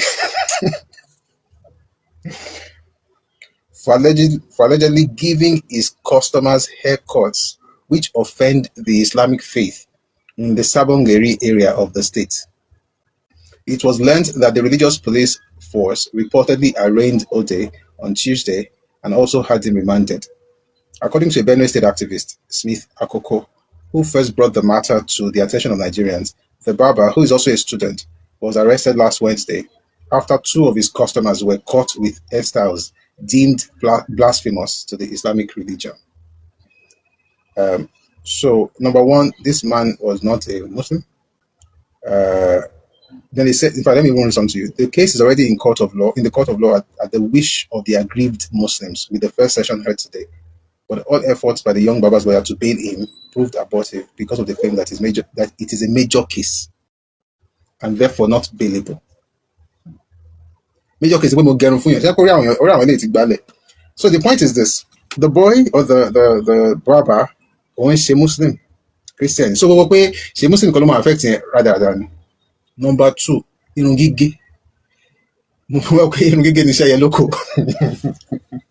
mind. and understand why we are against it. It's not about Islam. I'm going to repeat it again. The way Yoruba people have practiced Islam over the years has clearly been different from what you see in other parts.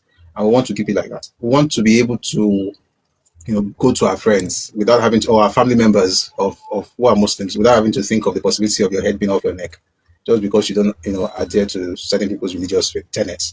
And that's what we want to keep. Yoruba is like this. We are happy. In other words, Omanje multi-religious state. So oríṣiríṣi òrìṣà lẹ máa rí nínú ìlú. Kò sí pé ọkàn báyìí ló gbọ́dọ̀ tẹ̀lé, tó bá tẹ̀lé lé báyìí àwọn agé orí ẹ̀ kò sí nǹkan bẹ́ẹ̀ yẹn. Nílẹ̀ Yorùbá, ní ọ̀pọ̀lọpọ̀ ìlú tẹ́ máa rí nílẹ̀ Yorùbá, ọ̀pọ̀lọpọ̀ òrìṣà àti irúnmọlẹ̀ ni wọ́n ń bọ. Kì í ṣe pé òrìṣà kan gbogbo ìlú kan ń bọ. Lẹ́yìn yẹn wọn tẹ̀ níbọ̀ mímọ́ kò wọ́pọ̀. And so the idea that it has to be one particular faith is actually strange. It's a strange concept. So we have to be careful not to lose what we have. It's better for us to be a secular society where you have multi-faith setting, right? Where you have many religions, than to have this one where Christian, Christian. Number two, one sort of witchcraft and sorcery. Who is to tell you that is not witchcraft and sorcery? You can go on and be speaking English language. They will tell you that that's what it means, and you know what it means to you to do that. You're liable to. So that's why we say we prefer to just have a secular society like we do in Yoruba. And anybody that wants to have an extremist idea, they can take a bus, or better still, call us Lagos Airport Hotel or Ibadan. Sorry, Lagos Airport or Ibadan Airport or whichever airport. Somebody can fly or see north. Come on, Sharia. Ẹ jẹ́ kó mẹ́rin jà péjú mẹ́. Ẹ jẹ́ wá lọ tààràtààrà sí ọ̀dọ̀ Minister of Foreign Affairs níbi tó ti sọ pé àwọn ò ní gbà ó kí wọ́n kó ṣẹkẹṣẹkẹ sọ́wọ́ ọmọ Nàìjíríà tí Trump tó fẹ́ deport. Wọ́n láwọn ò ní kó mọ́ deport yẹ. Bó lè jẹ́ pé ìròyìn tá à ń gbọ́ nísìn ni pé ẹ̀rù ń ba àwọn ọmọ Nàìjíríà, wọ́n ń sá kíjokíjo kiri. Wọ́n ní ọmọ Nàìjíríà tó wà lórílẹ̀‐èdè Amẹ́ríkà tí ò níwèé, wọ́n ní ṣẹlẹ̀rù ń bá àwọn ọ̀pọ̀ àwọn èèyàn yìí ló ní èròǹgbà pé gẹ́gẹ́ bí ìwádìí sí iléeṣẹ́ Punch ṣe l'Amẹ́ríkà o, wọ́n ní ọ̀pọ̀lọpọ̀ àwọn ọmọ Nàìjíríà tí ò níwèé ò lọ bí iṣẹ́ mọ́, wọn lọ bí iṣẹ́ òòjọ́ wọn. Imagine kí ọkọ taya mọ́ níwèé bóun náà sì fẹ́ jẹun àfi tí kan nù wọn bá ń ṣiṣẹ́. Wọ́n ní wọn lọ ilé ìjọsìn gan pápá ìta gbangba láti nàjú ń bó fẹ́ pé inú ilé wọn gan wọ́n wá wọn lọ bẹ̀. Wọ́n ní ìbẹ̀rù bójó ni ọ̀pọ̀ fi ń gbé ayé lásìkò yìí o, tí wọn kò sì fẹ́ kó sọ́wọ́ àwọn agbófinró ICE.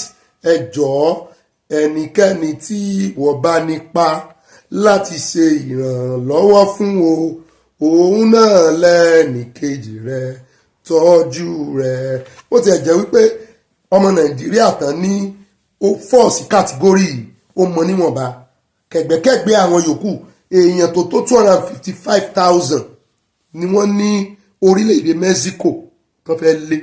Èèyàn tó 203,000 ní orílẹ̀-èdè El Salvador ní Amẹ́ríkà. Nàìjíríà ju 3,000 something lọ. Ṣùgbọ́n ìjọba Nàìjíríà náà ti wá ń gbọ́rọ̀. Ṣùgbọ́n ìjọba Nàìjíríà náà ti wá ní àwọn wà ní ojúfò pé kí Trump kó mọ̀ ṣe mistake rèé mọ́ kó ṣẹkẹṣẹkẹ sọ ọmọ Nàìjíríà kan bá fẹ́ dá padà sílé o. Ó ti ẹ̀ jẹ́rìí ọmọ Nàìjíríà wọ́n ní gbà ó pè wọ́n kan wà ní ilé wọn kán mọ́ jáde. Ẹjọ́ gbẹ̀yìn ọmọ Nàìjíríà, ìdí tí mo ṣe kọrin yẹn ni pé ẹni tó bá nípa, tó bá ní ìrànlọ́wọ́, èyí tó bá lè ṣèrànlọ́wọ́ fún bó ṣe tó ń jẹ, ẹ jọ̀ọ́ ẹ mọ́ ṣòfófó ara yín, ẹ mọ́ jẹra yín lẹ́sẹ̀ o. Èèyàn ọmọ Yorùbá ẹ mọ́ sọ pé ibi ló wà, ibi ló wà, ẹ̀rẹ̀ mú ń bì kò kú dáràn bí ó ṣe gbégbé ayé ìrọ̀rùn ní wá. Ẹ bá ń tẹ̀sí ilé agbára. Ẹ já gbọ́rọ̀ lẹ́nu Minister for Foreign Affairs. Nigerian citizens scheduled to be repatriated from the United States to be returned home in chains. Speaking earlier on the Rise News program this week, the Minister of Foreign Affairs, Ambassador Yusuf Tuga, disclosed that the federal government is already making contingency plans to receive its citizens on the deportation list of President Donald Trump, and that it will not allow them to be sent back home in handcuffs, as seen done to other illegal migrants already repatriated to their countries. On the seeming delay by President Bola Tinubu to appoint new ambassadors, Tuga said the president is at liberty to take his time on the matter and that the delay has not affected diplomatic missions overseas. Trump's policies vis-a-vis migration and deportations.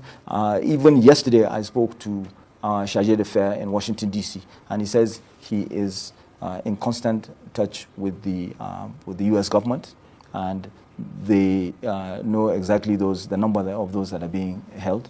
It's not like, the figures that other countries have to deal with, thankfully. So we don't know if the situation will change, but we are already making contingency plans to be able to accommodate any such eventuality. So we're on top of it.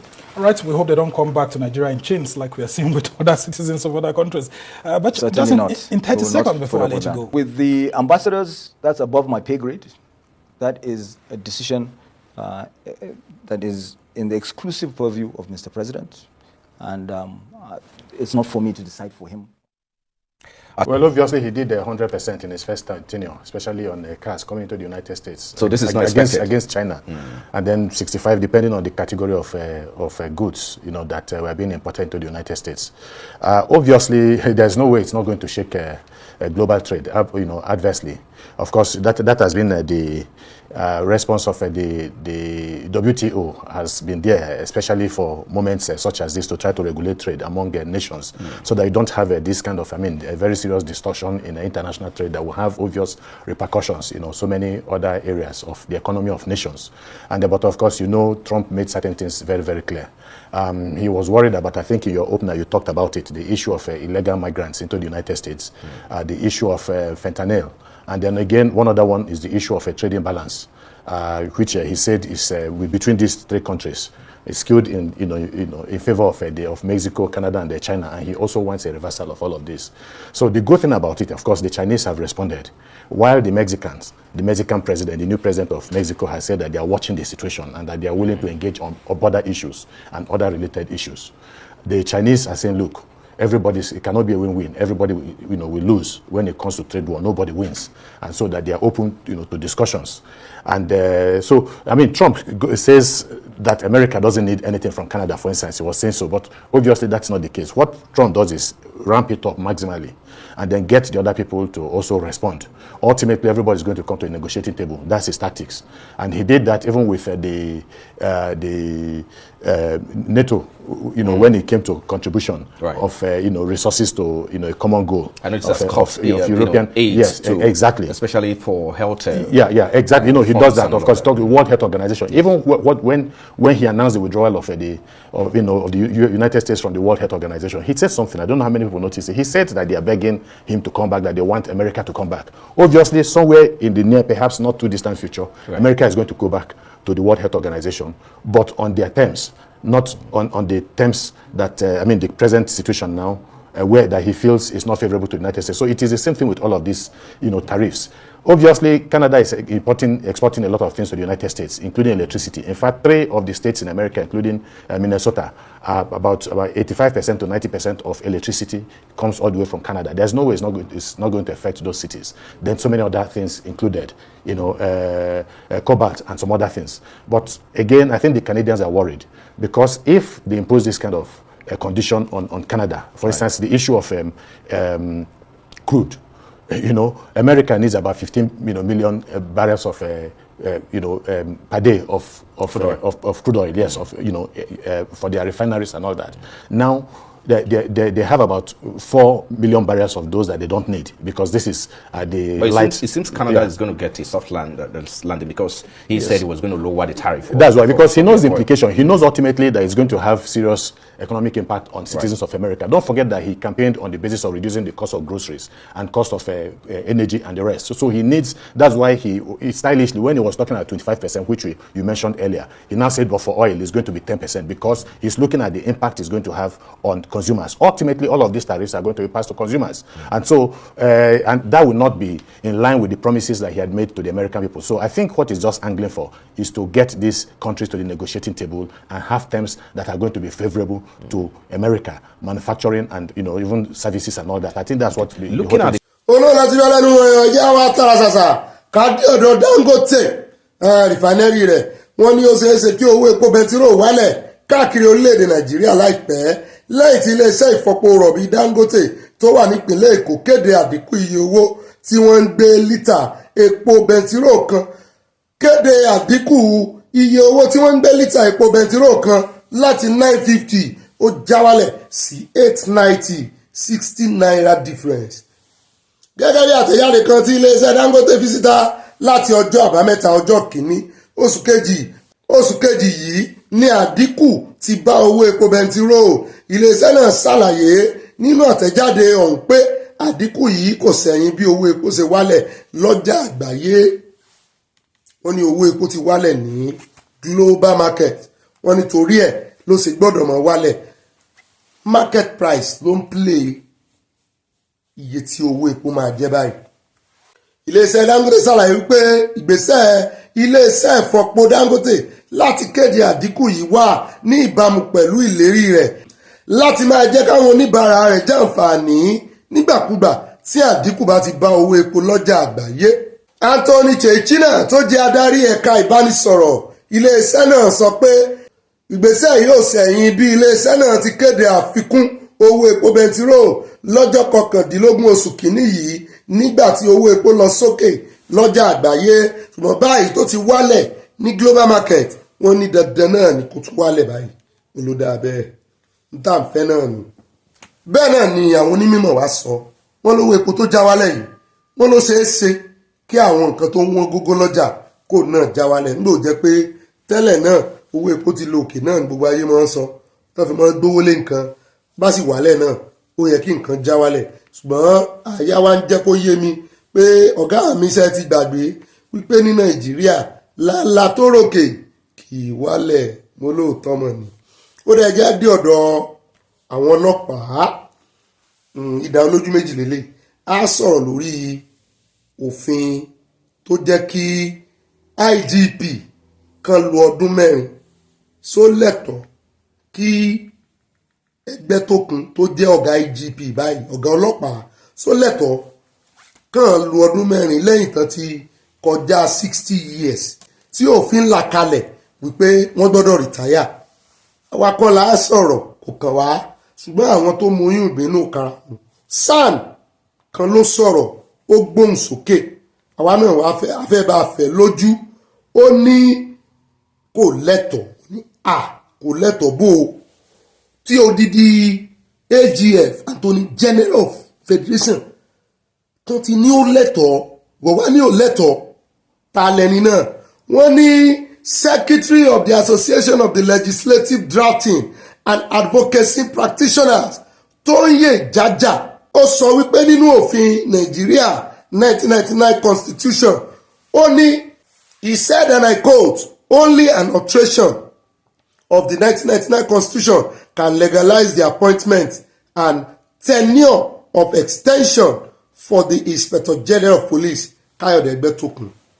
Wọ́n ní wọ́n gbọ́dọ̀ lọ ẹ̀mọ̀pá náà sọ lánàá pé ó yẹ kí wọ́n lọ sínú òfin yàtọ̀ sí pé wọ́n ṣe òfin reform pé ẹni tó bá ti jẹ́ IG tó bá ti mú tó wà nípò IG pé ó yẹ kí pé ó gbọ́dọ̀ lò 4 years pé good.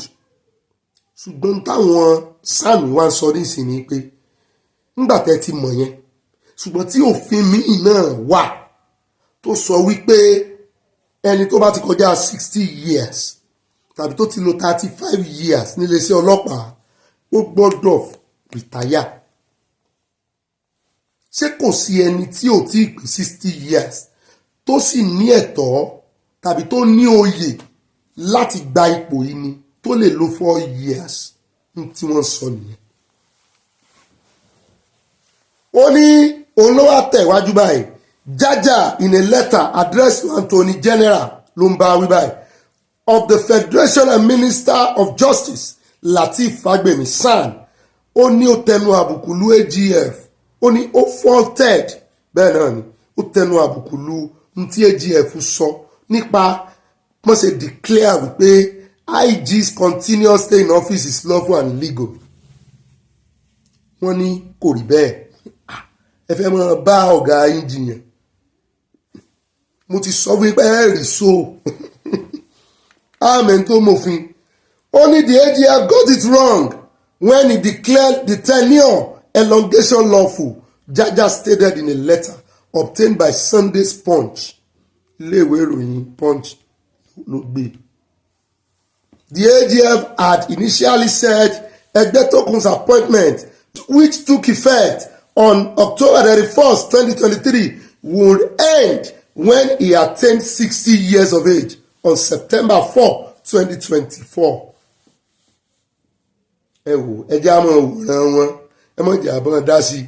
He said, contrary to the foregoing assertion by the Honorable AGF, I hold the view that it is only through an alteration of Section 214, 215, and 216 of the 1999 Constitution as altered that the tenure of the Inspector General of the Police can be extended.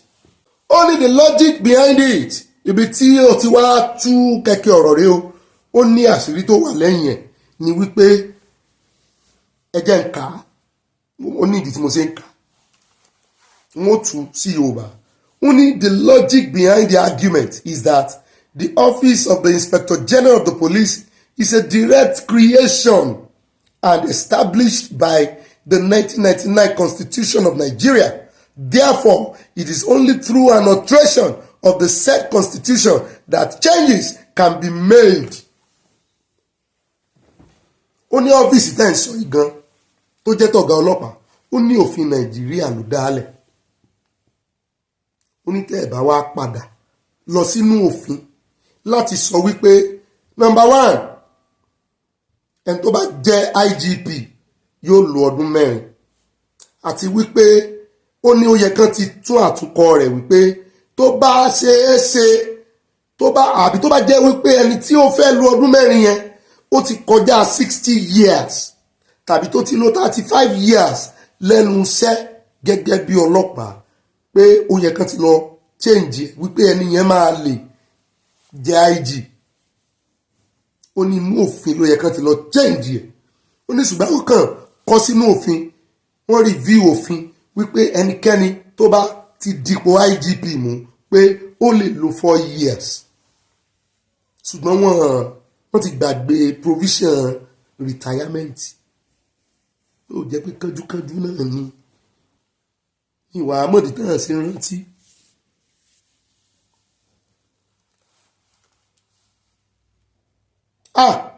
Ṣòwò rẹ̀ àwọn kọ́ la sọ bẹ́ẹ̀ o. Gbogbo tẹ́ ẹ bá gbọ́ kí ni o allegedly ni o. Àwọn tó mòfin owó mòfin wáyé pé lóòótọ́ ni ẹ wá kàńtà ẹ̀ kó fi yí àwọn ọmọ Nàìjíríà kò jù bá náà lọ. Ẹ jẹ́ á wá lọ sọ́dọ̀ IGP fúnra wọn lórí ọ̀rọ̀ àwọn ti third party insurance. Àwọn onímọ́tò wọ́n ti bẹ̀rẹ̀ sí í mú àwọn onímọ́tò. Ìwọ tó o bá ti ní third party insurance wo ẹ bá ń tẹ̀sí ilé agbára ẹ̀já wò bí wọ́n ṣe ń ṣe ọṣẹ́ fún onímọ́tò. Bá a bá dé àmọ́ bá ìròyìn bò. The Commissioner of Police educated motorists on the importance of the third-party motor insurance and encouraged those who have not done it to go and do the needful. Third-party policy insurance enforcement. We have come to observe that most people drive on our motorways without having at least, even if people cannot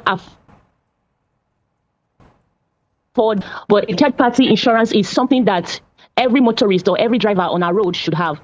On the wisdom of the Inspector General of Police, we've had a lot of crashes and a lot of accidents without victims' compensation. So when we have this kind of enforcement ongoing, we'll at least have a situation whereby victims are better compensated on third party. And looking at a country like Nigeria, a lot of people just maintain the roads without having third-party policy insurance. And when we have crashes, whether motorcycle, vehicle accidents on the road, victims do not even know how to go about their rights. And that is why today, the 1st of February, 2025, we decided to go on this initiative first to sensitize people to better understand that it is very dangerous to be on the road, driving, making use of the road without having at least a minimum of a third-party insurance. The Commissioner of Police, CP Lanre Ogunlowo, with all other DPOs and area commanders, we're all out this afternoon to sensitize motorists. We discovered that in the city of Abeokuta, we went about 7 places. We were in Ibarra, we were in Adigbe, and some other metropolis. We discovered that some people actually had this document, this motor document, that is the third-party insurance. They had it, but some other people didn't have, and some other people said they did not know that the enforcement has commenced. While we were on operation this morning, the police officers, led by the Commissioner of Police, it was a very civil and successful operation. No arrest was made because we understood that a lot of people do not know. So we needed more time to sensitize people while the operation was ongoing. And that was what happened today in the city of Abeokuta.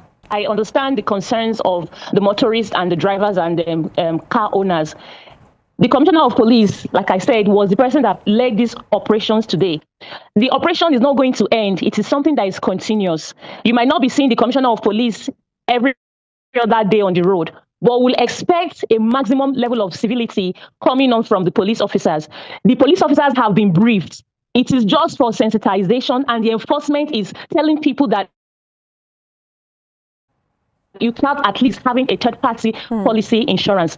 Nobody is expected to extort. No police officer is expected to extort any person who does not have a third-party insurance. All a police officer is expected to do is to, when you are flagged down based on reasonable discretion, you do not have a third-party insurance available. You have to go and ensure that you have your third-party insurance. Nobody is going to ask you for any money or extortion. We're just going to impound your vehicle until you go and bring it, until you are able to show that I have my third-party insurance, and we'll let you go. That is just what today's operation is all about. Ordinarily, it's expected that everyone that has his or her vehicles on the road should at least have the third-party insurance, which is the minimum cover of insurance that is required. And like I said, what ordinarily covers is damage to third party and injury to third party. As it were, if anyone that has it is protected in the event of an accident to a third party, hitting another vehicle or whatever, or hitting or damage to third party's property, then he can call upon the insurance company that he or she has procured that insurance from to come to his or her rescue. So that's basically what third party insurance covers: injury, damage to third party property, either vehicle or whatever that is of the third party. That is what third party insurance covers. And like I said, it is the minimum cover of insurance that is required by law for every road user in Nigeria.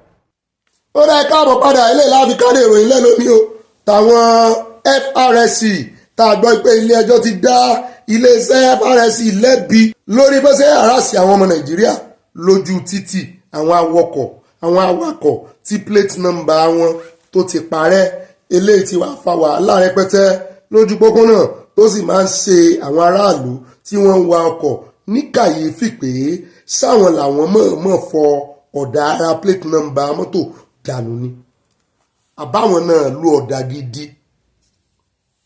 Wọ́n ní ìkànnù wọn tí wọ́n ti àráàsì rí ló gbẹ́jọ́ lọ ilé ẹjọ́. Adájọ́ ní road safety ò lẹ́tọ̀ọ́ láti fìyà jẹ èèyàn kankan tàbí láti ìpáǹdì mọ́tò èèyàn. Wọ́n tiẹ̀ ní wọ́n máa dá tráfíkì lẹ̀ ni. Wọ́n ní plate number tó dọ̀tí tàbí tó ti bó náà máa wá kiri. Wọ́n ti wá dájọ́ báyìí pé wọ́n lẹ́tọ̀ọ́ láti fòfin mú yín. Wọ́n ní ṣùgbọ́n ẹ̀yin lẹ ní responsibility, ẹni tí nọ́mbà mọ́tò ẹ̀ ti ń bó, wọ́n ní wọ́n náà ní responsibility láti rè ìgbà míì. Mo ní sọ́dọọdún lèyìn ó mọ̀ gba plate number ni tí ó rè mọ́ gbà míì. Wọ́n ní eléyìí, wọ́n ní èyí tó ń lò náà fún ọ, ṣùgbọ́n wọ́n print míì tó jẹ́ the same number jáde, ó wàá san owó kékeré. Wọ́n ní wọ́n lẹ́tọ̀ọ́ láti máa gba owó sanction, owó fine lọ́wọ́ rẹ wípé plate number rẹ bó. Wọ́n wá ní àwọn tí plate number wọn ti ṣẹ́ńkọ́ tàbí lè tó tiẹ̀ ti sọnù tó ti lọ bá artist ládùúgbò rẹ̀ tó ní kó bóun fọwọ́ kọ́. Wọ́n ní kò lẹ́tọ̀ọ́. Wọ́n ní kó ní kálukú awakọ̀ ó dẹ́rẹ́bà kán gba road safety lọ kán rè béèrè fún printing míì, kì í ṣe new plate number o. Wọ́n ní kì í ṣòwò new plate number lẹ́ máa san o, kò ní dàbí ẹni pé ẹ fẹ́ gba plate number tuntun o. Wọ́n ní ìyún náà bá yín reprint, wọ́n lówó kékeré ló sì gbọ́dọ̀ bá dé, ó ló dáa bẹ́ẹ̀. Ó lémi náà wà ṣàlàyé fáwọn èèyàn wa torí kíní ti fẹ́ fa wàhálà lójú títì bẹ́ẹ̀ náà sì ní bàbá wò àwọn road safety náà tán tẹnu mọ́ plate number kó lè clear wọ́n fi ń dáàbò bòlù ní ààrẹ ètò ààbò ni pàápàá jùlọ àwọn ajínigbé àbáwọn kan tó máa gbé mọ́tò káàkiri tó máa yọ nọ́mbà sí nọ́mbà kò gbogbo ibi tó o bá ń páàkì mọ́tò wọ́n ń jí nọ́mbà wọ́n ń jí plate number nísìnyí o wọ́n lọ fi ń dáràn wọ́n ń jí plate number ó jọ tó o bá ti ra mọ́tò rẹ nìkan bọ́ ọ de nọ́mbà rẹ dáadáa ó ní bá ṣe máa ń dè tán nílé rí yọ àfi tán bá gbé kíní tán fi máa já pàmì yẹn àfi tán bá gbé wá síbẹ̀ nìkan mọ́ dáàbò bo mọ́tò nìkan plate number náà ṣe kókó wọ́n ti ní plate number ẹ bá ti já mọ́ rè fọwọ́sọ rè gbà mí ṣùgbọ́n wọ́n ní wọ́n lẹ́tọ̀ọ́ láti fún ọ ṣùgbọ́n wọ́n lẹ́tọ̀ọ́ láti mú ọ wọ́n ló fẹsẹ̀ ara rẹ̀ rìn lọ. ó dáa ní rí jù báyìí lọ nínú ìròyìn tòní ìpàdé ọlọ́mọlú ṣé mo gbé yín débẹ̀ ẹ bá fi ránṣẹ́ sáwọn olólùfẹ́ yín ẹ bá fi tọ̀tọ̀ rí wọn á fi ìpàdé lọ́la láṣẹ ọlọ́run Èdùmàrè ọ̀la náà ni kò pẹ̀ mọ́ ẹmọ́ mi ìsinmi jù and always remember that I love you á pàdé lọ́la láṣẹ ọlọ́run Èdùmàrè.